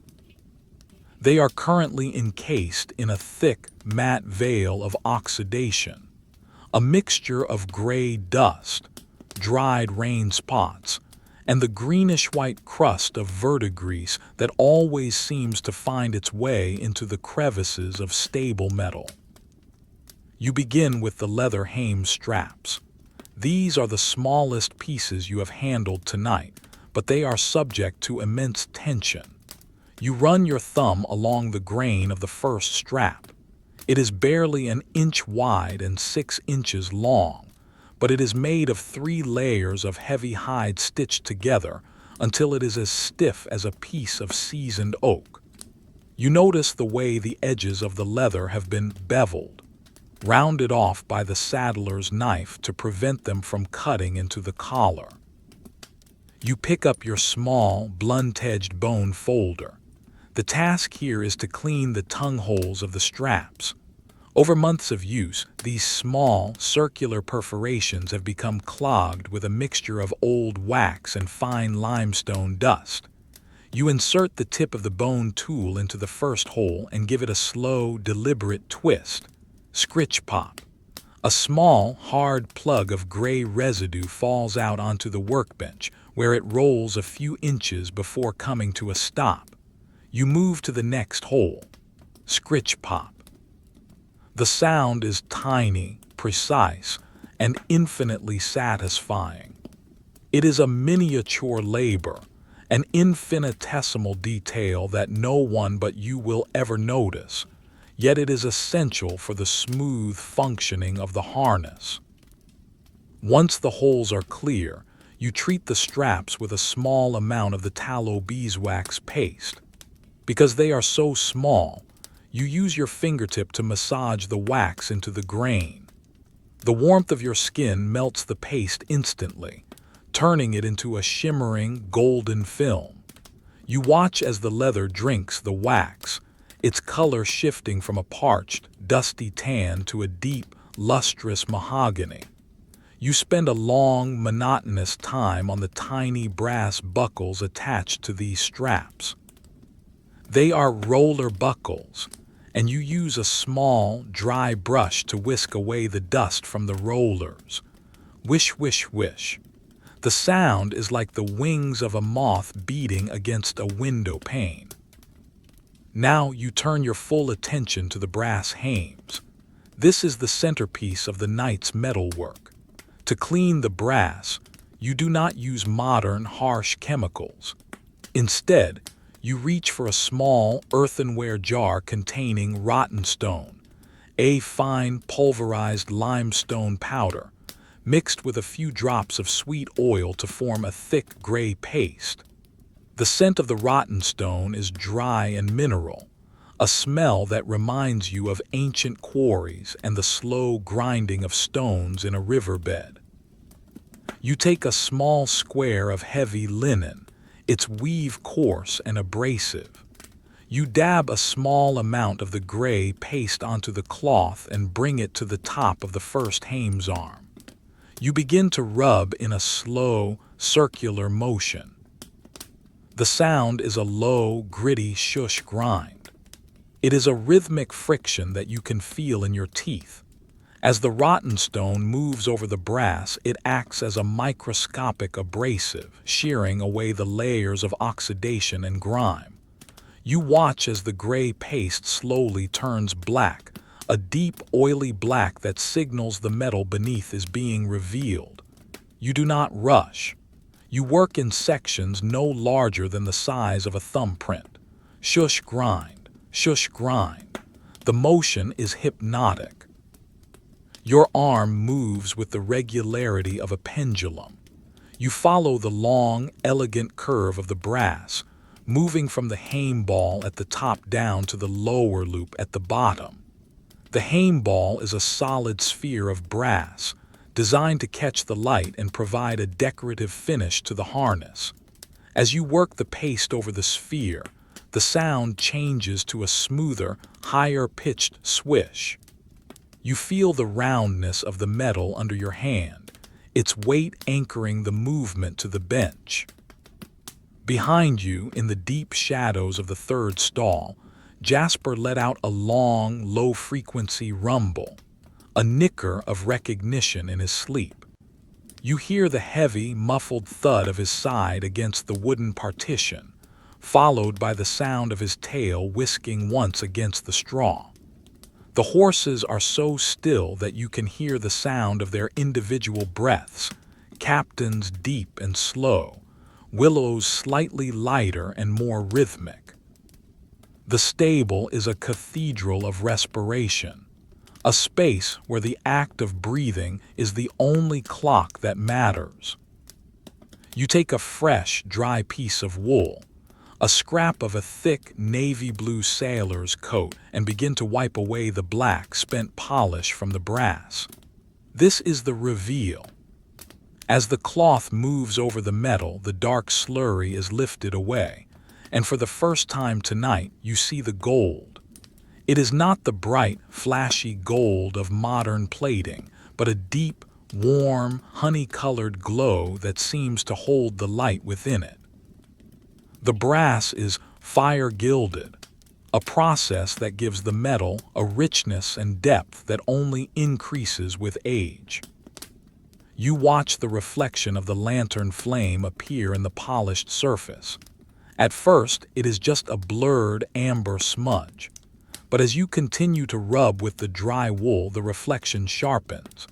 You see the tiny dancing teardrop of the flame. You see the dark silhouette of the rafters. You even see the distorted reflection of your own face, a pale, focused shape in the golden mirror of the metal. The sound of the wool on the polished brass is a high-pitched, clean squeak hush. Squeak, hush, squeak, hush. It is a sound of absolute cleanliness. You find a small scratch in the brass, a narrow, silver line where the metal was gouged by a stone or a gate post years ago. You do not try to polish it away. It is a part of the history of the object. Instead, you work the polish into the scratch, ensuring that the metal inside the groove is just as clean and protected as the surface around it. You notice the tiny, hand-filed marks around the base of the hame ball, the chisel work of the craftsman who finished this piece in a Birmingham foundry decades ago. You run your fingernail over these marks, feeling the rhythmic click-click-click of the tiny ridges. The air in the stable has grown perceptibly colder. A thin, crystalline skin of ice has begun to form on the surface of the water bucket, a delicate geometry of frozen needles that shimmers in the lantern light. You feel the chill on the back of your neck, but your hands are warm from the friction of the polishing. You pick up the second hame's arm and begin the process again. Dab, rub, grind, shine. The repetition is your sanctuary. It allows your thoughts to unspool like a long thread of silk. You think about the path this harness will take tomorrow, the way the polished brass will catch the pale, winter sun as the carriage moves through the manor gates. You think about the silence of the snow-covered fields, and the way the only sound will be the rhythmic clink of these very hames against the traces. But that is the future. Here, in the 3 a.m. silence, there is only the brass and the rotten stone. You notice a single, microscopic drop of oil that has migrated from your fingers onto the polished surface. It creates a tiny, rainbow-colored prism in the lamplight. You watch it for a moment, fascinated by the way the colors shift as you move your head. Then, with a slow, deliberate movement, you wipe it away with the silk rag. You move to the terrets, the large, circular rings through which the rains pass. These are also made of brass and are bolted directly through the hames. They are the most difficult part to polish because of their shape. You thread a long, narrow strip of linen through the ring and pull it back and forth, flossing the interior of the circle. Zip-zap, zip-zap, zip-zap. The sound is rhythmic and sharp.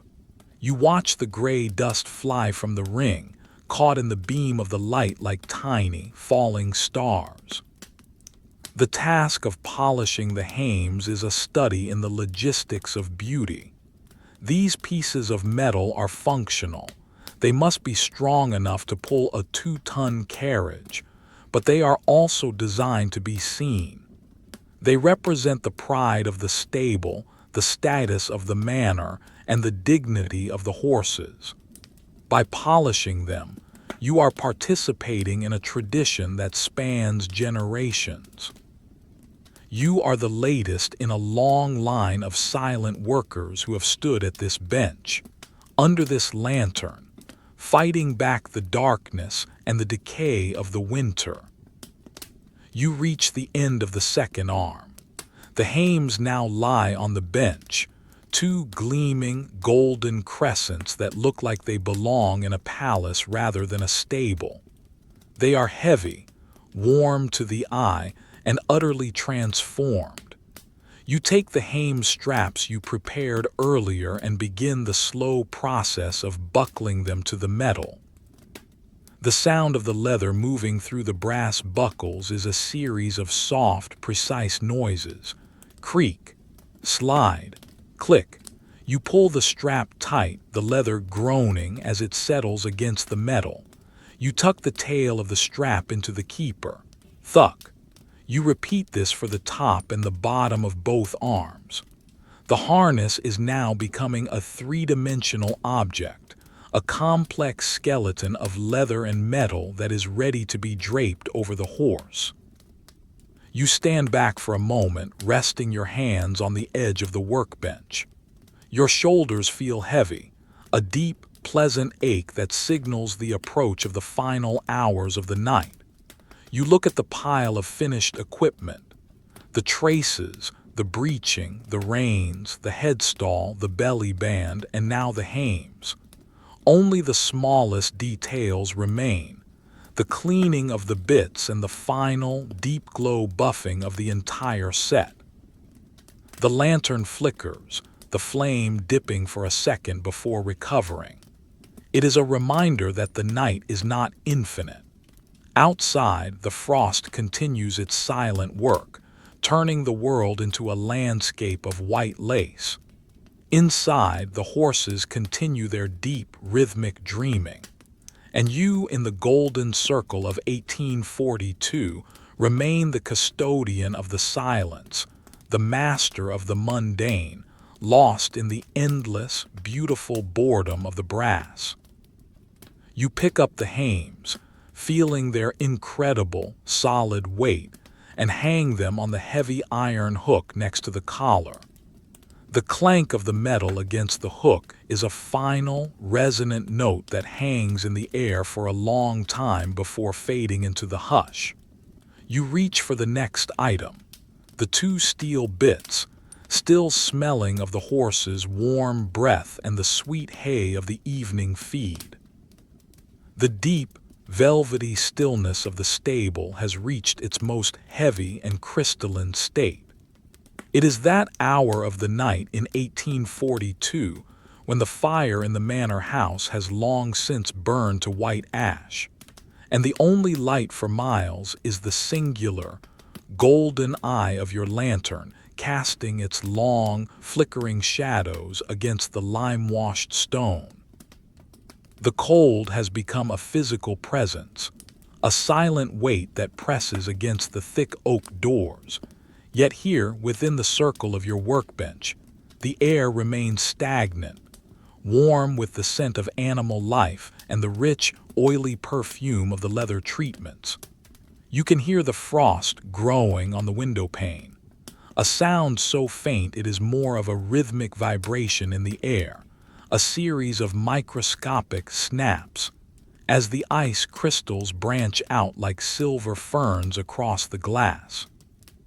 You reach into the shadows of the workbench to retrieve the next items of the harness, the bits.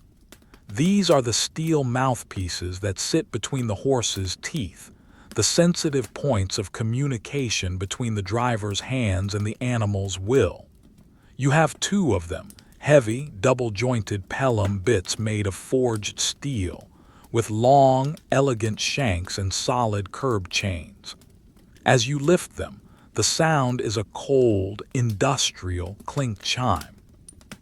The steel is freezing, having sat away from the lantern's heat, and as your warm, oil-slicked fingers touch the metal, a thin veil of condensation instantly forms on the polished surface, turning the bright silver into a dull, foggy gray.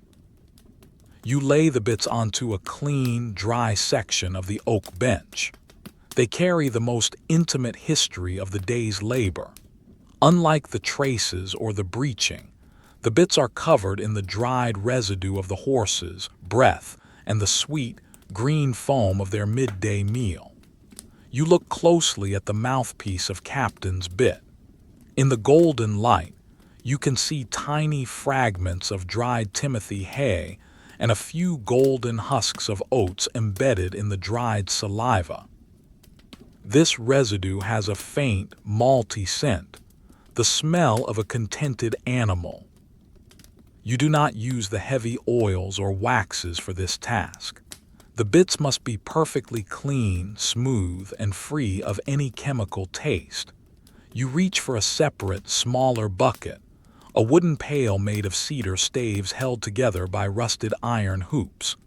The water inside is still, its surface a perfect black mirror reflecting the rafters above. You take a small, stiff-bristled brush made of white pig hair. The handle is made of smoothed ash wood, worn into a comfortable, ergonomic shape by years of use. You dip the brush into the water, plip, plip, plip. The sound is sharp and clean. You bring the wet bristles to the joint of the bit. You begin to scrub with a slow, rhythmic motion. Scritch, scritch, scritch. The sound is high-pitched and precise. You watch as the water turns the dried green residue back into a soft emerald paste. You work the bristles into the hinge of the bit where the mouthpiece joins the shanks. This is a crucial logistical point. If this joint is not smooth, it could pinch the horse's mouth. You spend several minutes on this one joint alone, moving the metal back and forth to ensure the water reaches every microscopic crevice. Creak, click. Creak, click. The sound of the metal moving against metal is a low-frequency vibration that you feel in your wrist. As you work, you notice a singular grain of sand trapped in the hinge. It is a tiny, translucent speck of quartz, likely kicked up from the carriage drive during the afternoon's arrival. You take a small, pointed sliver of wood and carefully pick at the grain. Tick, tick, pop. The sand falls away, landing on the bench with a sound so small it is almost imagined. You feel a sense of profound, quiet satisfaction. In the grand logistics of the manor, this one grain of sand is nothing, but here, in the silence of the night, its removal is a victory of care. The air in the stable is so quiet that you can hear the tick of the cooling metal as the bits begin to warm up in your hands. Behind you, Willow, the gray mare, shifts her weight.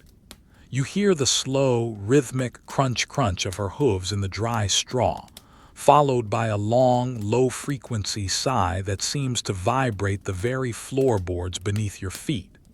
She is dreaming of the spring, perhaps, or simply enjoying the deep, safe weight of the night. You find your own heart rate slowing, matching the 4-beat rhythm of the horse's breathing. You move to the curb chains. These are the delicate, interlocking steel links that hang beneath the horse's jaw.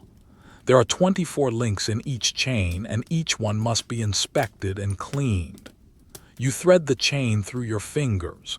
It feels like a cold, metallic snake, the links clinking together with a sound like a distant blacksmith's hammer. Tink, tink, tink. You take a soft linen rag and floss each link, pulling the fabric through the center of the ring and twisting it. You watch as the rag comes away with a fine gray smudge, the microscopic wear of the metal. The task is incredibly monotonous. Link by link, you move down the chain. You find yourself counting them in a low whisper, your voice a rasp in the silence. 1, 2, 3. By the time you reach the 12th link, your mind has drifted away from the stable entirely.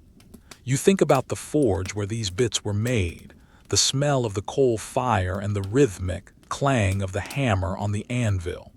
You think about the iron being pulled from the earth and shaped into this instrument of control and cooperation. The history of the object is a weight in your hand, a physical manifestation of human and animal partnership. Once the bits and chains are cleaned of all residue, you must address the surface of the steel. While you do not use oil, you do use a small amount of jeweler's rouge, a fine reddish powder made of iron oxide. You apply it with a piece of soft chamois leather. The sensation is one of extreme smoothness. You rub the chamois over the long shanks of the bit in long, slow, vertical strokes. Swoosh, swoosh, swoosh. The sound is soft and breathy, like the wind through the pines outside. Behind the path of the chamois, the steel begins to glow. The fog of the condensation is replaced by a bright, mirror-like finish. You watch the reflection of the lantern flame appear in the metal, a tiny, distorted point of light that follows your hand as you move. You see the reflection of the stable rafters, the dark corners of the ceiling, and the pale, ghostly shape of your own reflection. The steel is now so polished it looks liquid, as if it were made of molten silver rather than cold iron. You move to the rings, the large, circular loops at the top of the bit. You spend a long time polishing the interior of the rings where the leather of the headstall will attach. You want the surface to be as smooth as glass to prevent any friction. You notice a small, hand-stamped mark on the shank, W.G. & Sons, 1839. You run your thumb over the indented letters, feeling the sharp, clean edges of the stamp. It is a signature of quality, a promise of endurance.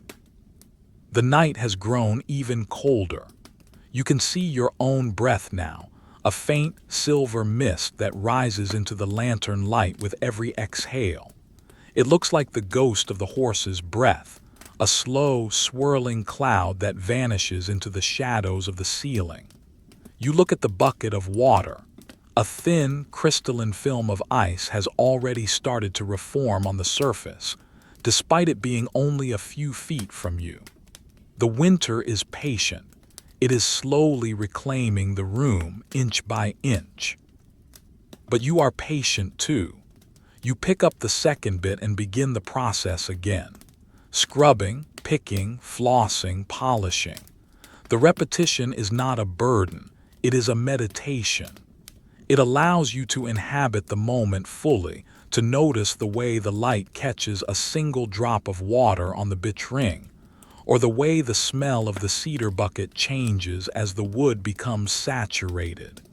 You are lost in the 1840s, a silent worker in a silent world. Once both bits are finished, you take the curved chains and carefully hook them back onto the bit shanks. The sound of the metal hook sliding into place is a series of precise mechanical clicks. Click-clack, click-clack. You test the movement of the chain, letting it drape across your palm. It is heavy, fluid, and perfectly clean.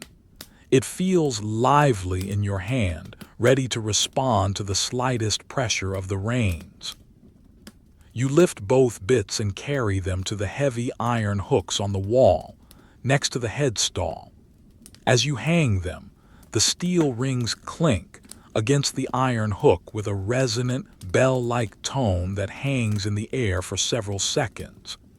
It is a high-frequency sound that seems to cut through the thick silence of the stable like a needle through silk. You watch as the bits sway gently on the hooks, catching the lantern light in a rhythmic, golden flash. The harness is now almost entirely restored. The heavy leather, the traces, the breeching, the belly band is dark and supple. The brass hames are glowing with a deep, honey-colored light. The reins are coiled and soft. And now the bits are bright and clean. You stand back and look at the entire assembly hanging on the wall. It looks powerful, elegant, and ready for the miles ahead. But there is one final stage to the night's work, the deep glow buff. This is the final, overall polish of the entire set, a movement that will unify the different materials and ensure that every inch of the harness is protected from the morning's frost. You reach for your most prized tool, a large, thick piece of genuine sheep's wool, still attached to the hide. It is white, plush, and incredibly soft, containing just enough natural lanolin to provide a final, protective sheen. You take a deep breath, feeling the cold air fill your lungs. You look at the horses. Captain has lowered his head even further, his eyes closed, his breathing a deep, rhythmic hush. The stable is a sanctuary of peace. You turn back to the workbench, picking up the first of the traces to begin the final buffing. The night is long, the work is slow, and the silence is your reward. You are the curator of the mundane, the guardian of the horse's comfort, and you have all the time in the world. You begin the first, slow, sweeping motion of the wool against the leather. Whoosh, whoosh, whoosh. The cycle continues, and the 1800 stable remains perfectly, beautifully, and hypnotically still. The hour has arrived when the night is at its most fragile. A thin, diaphanous veil between the deep obsidian of midnight and the first, hesitant gray of the pre-dawn. It is nearly 4 in the morning in the year 1842. The world outside the manor's stable remains locked in a cryogenic embrace. The frost has now layered itself so thickly upon the stone walls that they seem to shimmer with a ghostly, internal luminescence. Inside, the silence has achieved a weight that is almost tactile, a heavy, velvet pressure that settles into the corners of the room and curls around the heavy timber pillars. The only light is the dying, amber glow of your lantern, its flame now a small, concentrated teardrop of gold that flickers with a slow, hypnotic pulse, casting long, wavering shadows of the carriage wheels against the far wall. You stand at your workbench, your body moving with a slow, rhythmic grace that has been honed by hours of solitary labor. You reach for your final and most cherished tool of the night, the large, heavy piece of natural sheepskin.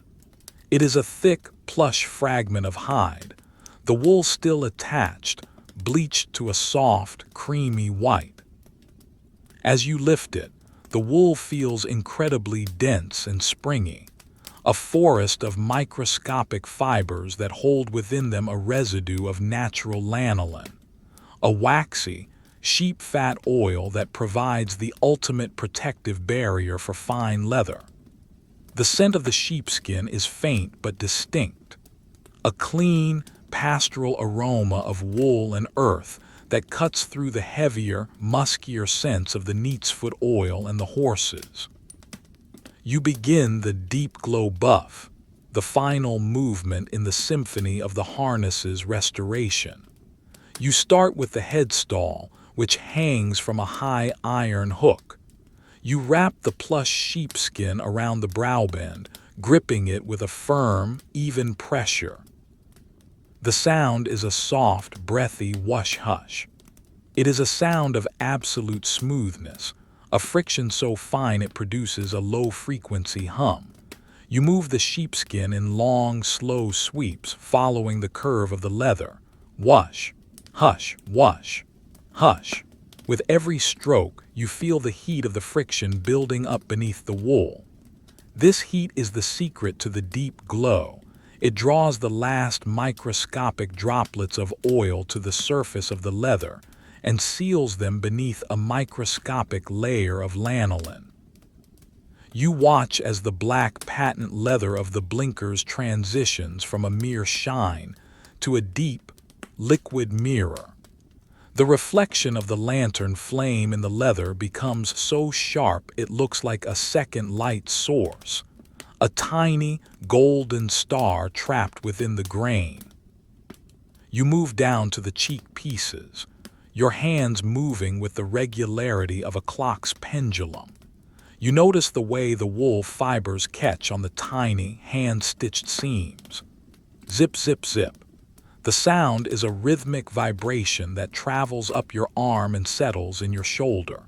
You spend a long, monotonous time on the area where the leather joins the bitch rings.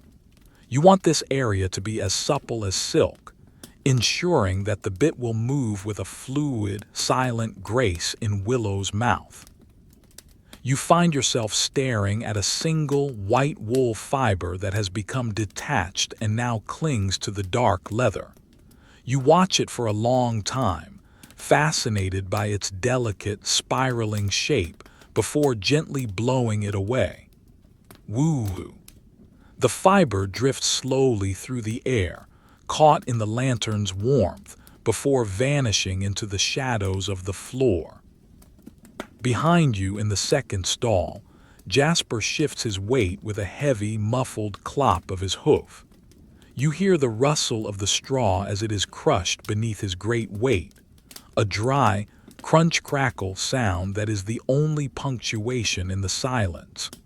He lets out a long, fluttering sigh, his nostrils vibrating with a soft, PFF huff that sends a small cloud of silver mist into the air. The horses are so deep in their rest that they have become part of the building itself, their shared warmth creating a pocket of life in the freezing night. You find your own breathing slowing even further, your heart rate dropping to match the slow, oceanic rhythm of the stable. You move the sheepskin to the traces. These long, heavy straps are now the color of dark, polished mahogany, and they hang from their pegs with a graceful, fluid weight. You start at the collar end and begin to pull the sheepskin down the entire length of the 4-foot strap. The sound is a deep, resonant whoo-whoosh. It is the sound of the wind through a distant forest, a continuous hushing noise that fills the small circle of light. You use both hands now, leaning your weight into the movement. Woo-whoosh, slide, woo-whoosh. slide. You follow the oil as it is worked deeper into the grain. You notice the way the light catches the edge of the leather. It no longer looks like a flat surface, but like a three-dimensional object with depth and character. The traces look strong enough to pull the weight of the world, yet they feel as soft as a glove in your hand. The logistics of the final buff require you to be methodical. You do not skip a single inch. You work the sheepskin around the heavy brass hames loops, the wool squeaking softly as it moves over the polished metal. Squeak hush, squeak hush. You notice a tiny, microscopic scratch on the underside of the trace, a mark left by a stone on a previous journey. You spend several minutes buffing this one spot, watching as the heat and the lanolin slowly soften the edges of the scratch until it is virtually invisible. It is a task of extreme patience, a slow-motion erasure of the world's wear and tear. The air in the stable has grown so cold that you can see a fine, crystalline rime forming on the iron handles of the water buckets. The water itself is now covered by a sheet of ice nearly half an inch thick, a dark, transparent lens that reflects nothing but the shadows. You feel the chill on your cheeks, but your hands are warm, glowing with the exertion of the buffing. You reach for the breeching now, the massive, padded anchor of the harness. The buffing of the breeching is the most physical part of the process. Because of its wide, curved surface and the thick horsehair padding within, it requires a broader, more circular motion. You wrap the sheepskin around your palm and press it into the leather. Whoosh, whoosh, whoosh, whoosh. The sound is faster now, a rhythmic drumming of wool against hide. You watch the bloom of the wax as it is polished to a high sheen. The leather turns a deep, saturated ebony, the color of a winter night. You pay special attention to the seat of the breeching, the part that will rest against the horse's haunches. You want this to be perfectly smooth, a frictionless surface that will not chafe or irritate. You massage the leather with the sheepskin until it feels warm to the touch, the lanolin and tallow merging into a single, protective skin. You find yourself contemplating the texture of the workbench, the way the oak grain has been stained by decades of oil and soap, the way the surface is pitted with the marks of countless tools.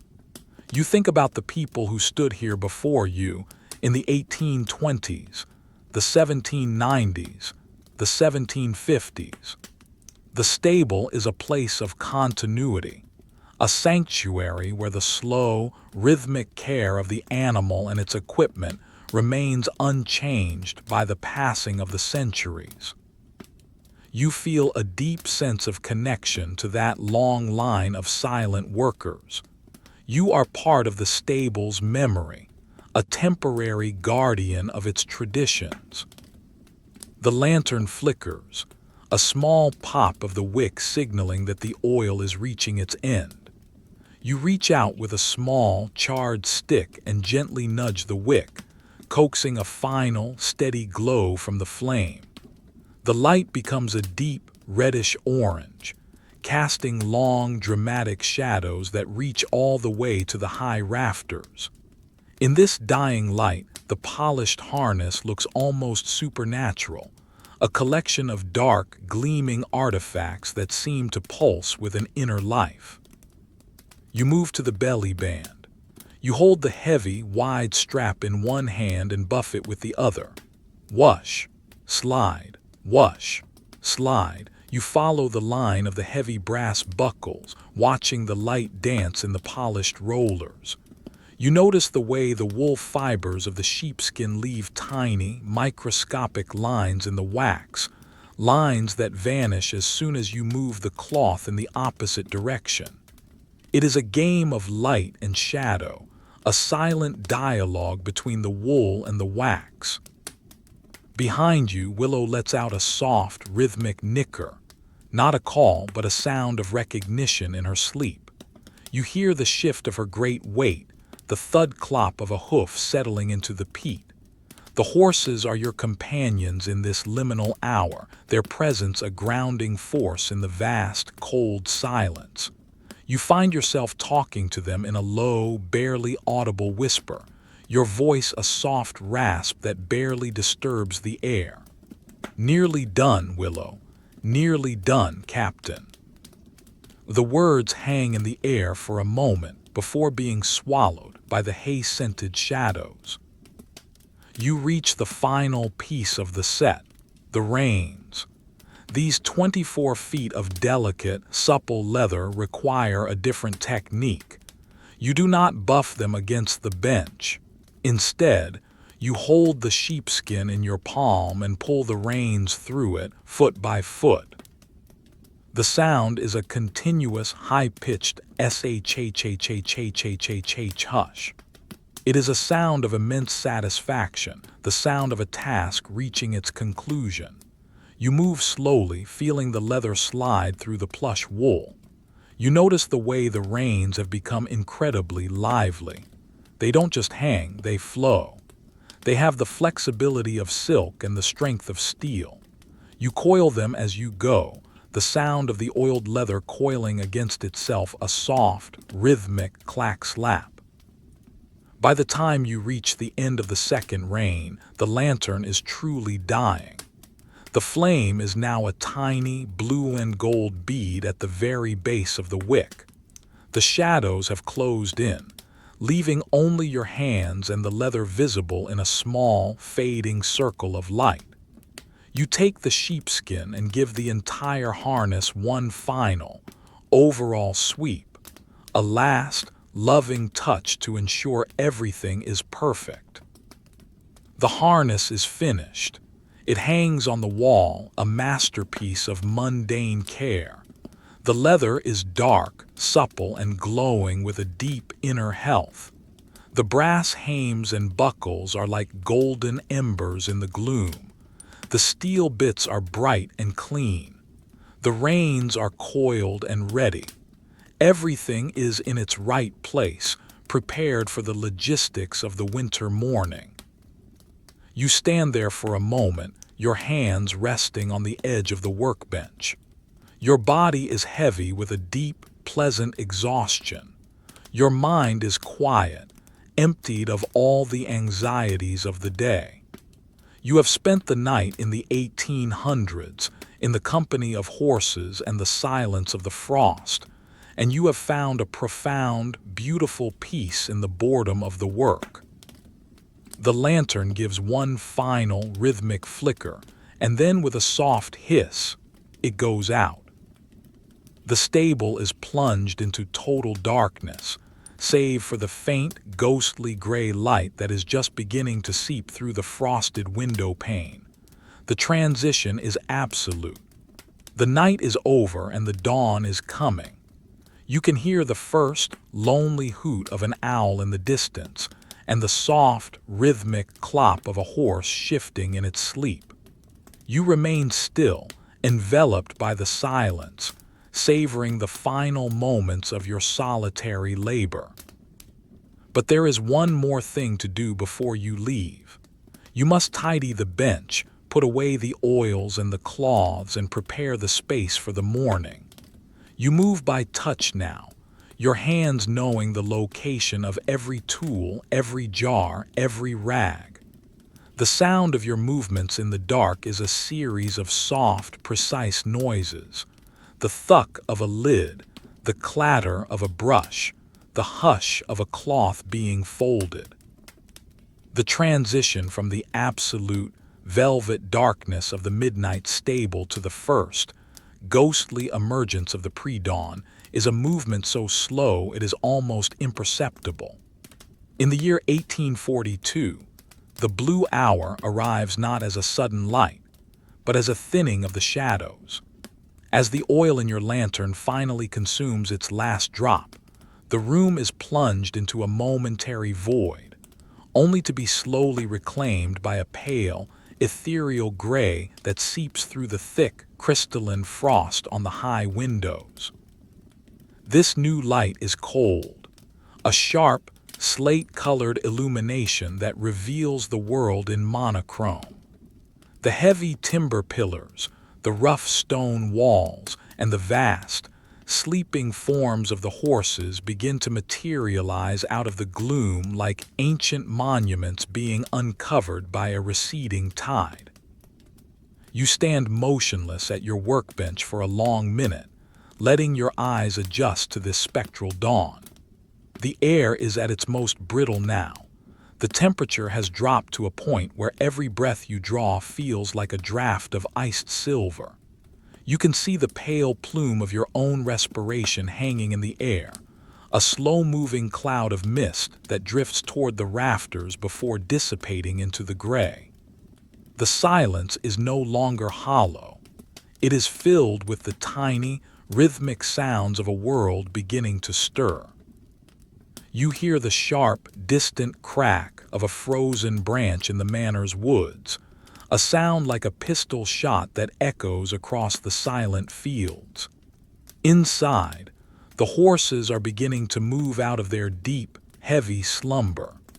You hear the soft, rhythmic thump-thump of Willow's tail against her flank, followed by the dry, rustling crunch of Captain shifting his weight in the golden wheat straw. Your hands, still saturated with the rich lanolin of the sheepskin and the deep, musky oils of the night's work, feel remarkably soft and warm despite the chill. You begin the final, meditative task of the night, the cleaning and stowing of your tools.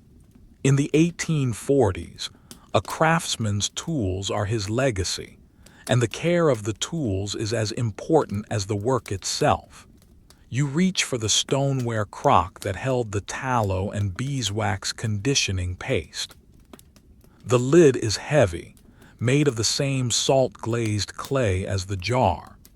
You pick it up, feeling the cool, grainy texture of the ceramic against your palms.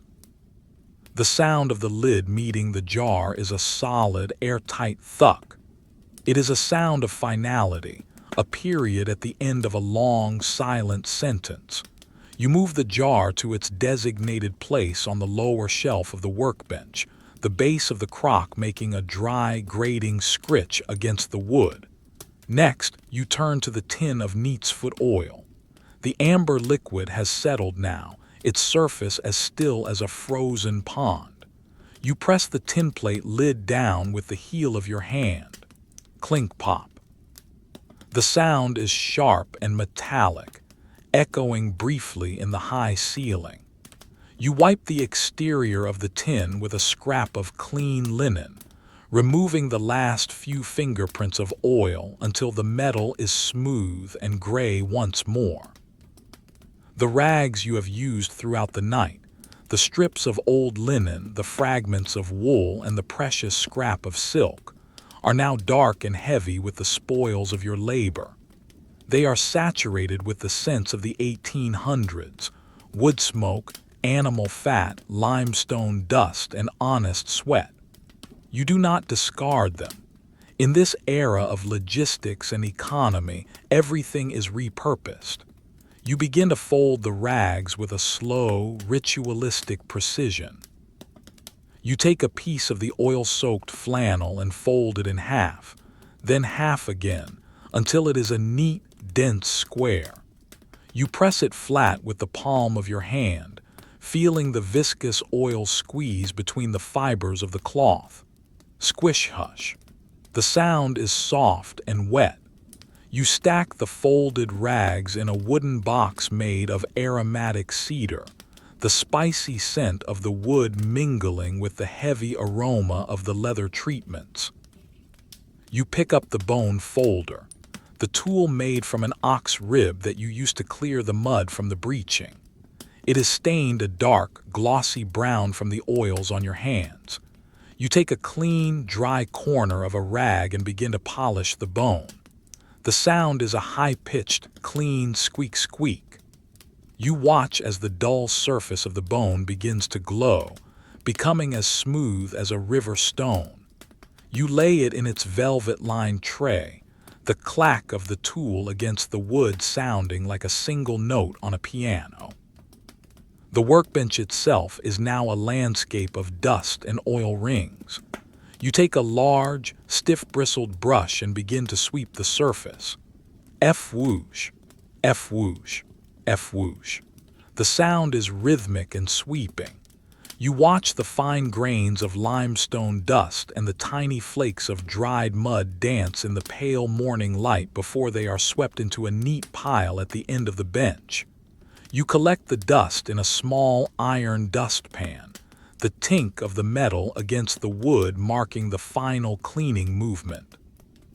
The surface of the oak is now clear, its dark, scarred grain reflecting the gray dawn in a soft, matte glow. You turn your attention to the water bucket. The ice on the surface has grown thicker, a transparent plate of frozen glass. You take a small iron poker and gently tap the center of the ice. Tink, tink, crack. The ice shatters into a dozen jagged shards that float on the dark water like miniature icebergs. You lift the bucket, the water sloshing against the sides with a heavy, musical glug slop. You carry it to the drain in the corner of the stable, the sound of your boots on the stone flags, clop, clop, clop echoing the rhythm of the horses' morning movements. As you pour the water away, the sound is a long, hollow roaring as it disappears into the stone depths. Now you return to the wall where the harness is displayed. In the strengthening light of the morning, the set looks magnificent. It is no longer just a collection of equipment. It is a unified whole, a masterpiece of functional beauty. The traces hang in perfect straight lines, their mahogany surfaces looking like columns of dark glass. The brass hames are now catching the first faint blue light of the sky, glowing with a cold, regal dignity. The bits, polished to a mirror finish, reflect the entire stable in their curved surfaces. The stalls, the horses, the rafters, and the silent figure of the rider at the bench. You run your fingers along the length of the reins one last time. They are incredibly soft, possessing a life that they lacked at the beginning of the night. They are supple, warm, and smell of the deep, earthy richness of the conditioning paste. You feel a profound sense of closure. The logistics of the night are complete. The harness is ready for the morning drive. In a few hours, the groom will come in, his boots crunching in the frost, and he will marvel at the softness of the leather and the brilliance of the brass. He will not know about the hours of silence, the rhythmic shush of the rags, or the way the lantern light danced in the oil. He will only know that the horses are comfortable and the carriage is ready. Outside, the world is slowly waking. You hear the first, tentative song of a robin, a few clear, liquid notes that cut through the freezing air like a bell. The gray light has turned to a pale, dusty lavender, and the frost on the windows is beginning to glow with an inner fire. The silhouettes of the trees across the lane are now sharp and black against the brightening sky. You can hear the distant, muffled sound of a chimney sweep's brush in the manor house, and the faint, rhythmic clop-clop of a distant cart on the high road. You look at the horses. Captain is now fully awake, his large, dark eyes watching you with a calm, ancient intelligence. He lets out a low, vibrating nicker, his nostrils flared to catch the scent of the fresh oil and the morning air. He shakes his head, and the sound is a magnificent, chaotic rattle flap as his ears and heavy mane fly about. Thwack, thwack, thwack. It is the sound of the stable's motor starting up. Willow follows suit, stretching her neck and letting out a long, creaking groan that ends in a soft, PFF huff. You take the heavy sheepskin, your final tool, and give it one last, slow shake to clear any dust. The sound is a soft whump fuff. You hang it on its hook, its white wool looking like a cloud in the dim light. You pick up your heavy wool coat from the back of the stool. The fabric is cold and stiff, and as you put it on, the sound of the wool rubbing against your shirt is a dry, comforting hush. You button the coat slowly, your fingers feeling the smooth, cold surface of the horn buttons. 1, 2, 3, 4, 5. You take one final look around the sanctuary of the stable. The workbench is clean. The tools are stowed. The harness is glowing. The horses are safe. The silence of the night has been replaced by the quiet anticipation of the day. You feel a deep, heavy tiredness beginning to pull at your limbs, a pleasant, earned exhaustion that promises a sleep as deep and rhythmic as the horse's own. You walk toward the heavy oak doors, your boots making a solid, grounded sound on the stones. You reach for the iron latch. It is freezing to the touch, a sharp reminder of the world beyond these walls. You lift the latch clack-click and pull the door open just a few inches. A sliver of the winter morning rushes in, a breath of air so cold and so fresh it makes your lungs tingle. The world outside is a landscape of white and blue, the fields covered in a thick, untouched blanket of frost that sparkles like a sea of diamonds in the pre-dawn light. You step out into the morning, the dry snow crunching beneath your feet with a satisfying rhythmic sound. Crunch, crunch, crunch. You turn back and pull the stable door closed. The sound of the heavy oak meeting the stone frame is a deep, resonant thud that echoes through the courtyard. It is the final sound of the story. The stable is once again a world unto itself, a pocket of 1842 preserved in the amber of your labor. The horses will wait, the harness will wait, and you, walking slowly toward the manor house through the frozen silence, carry the peace of the night with you. The work is done, the world is still, and the sleep you have prepared for is finally here. The end.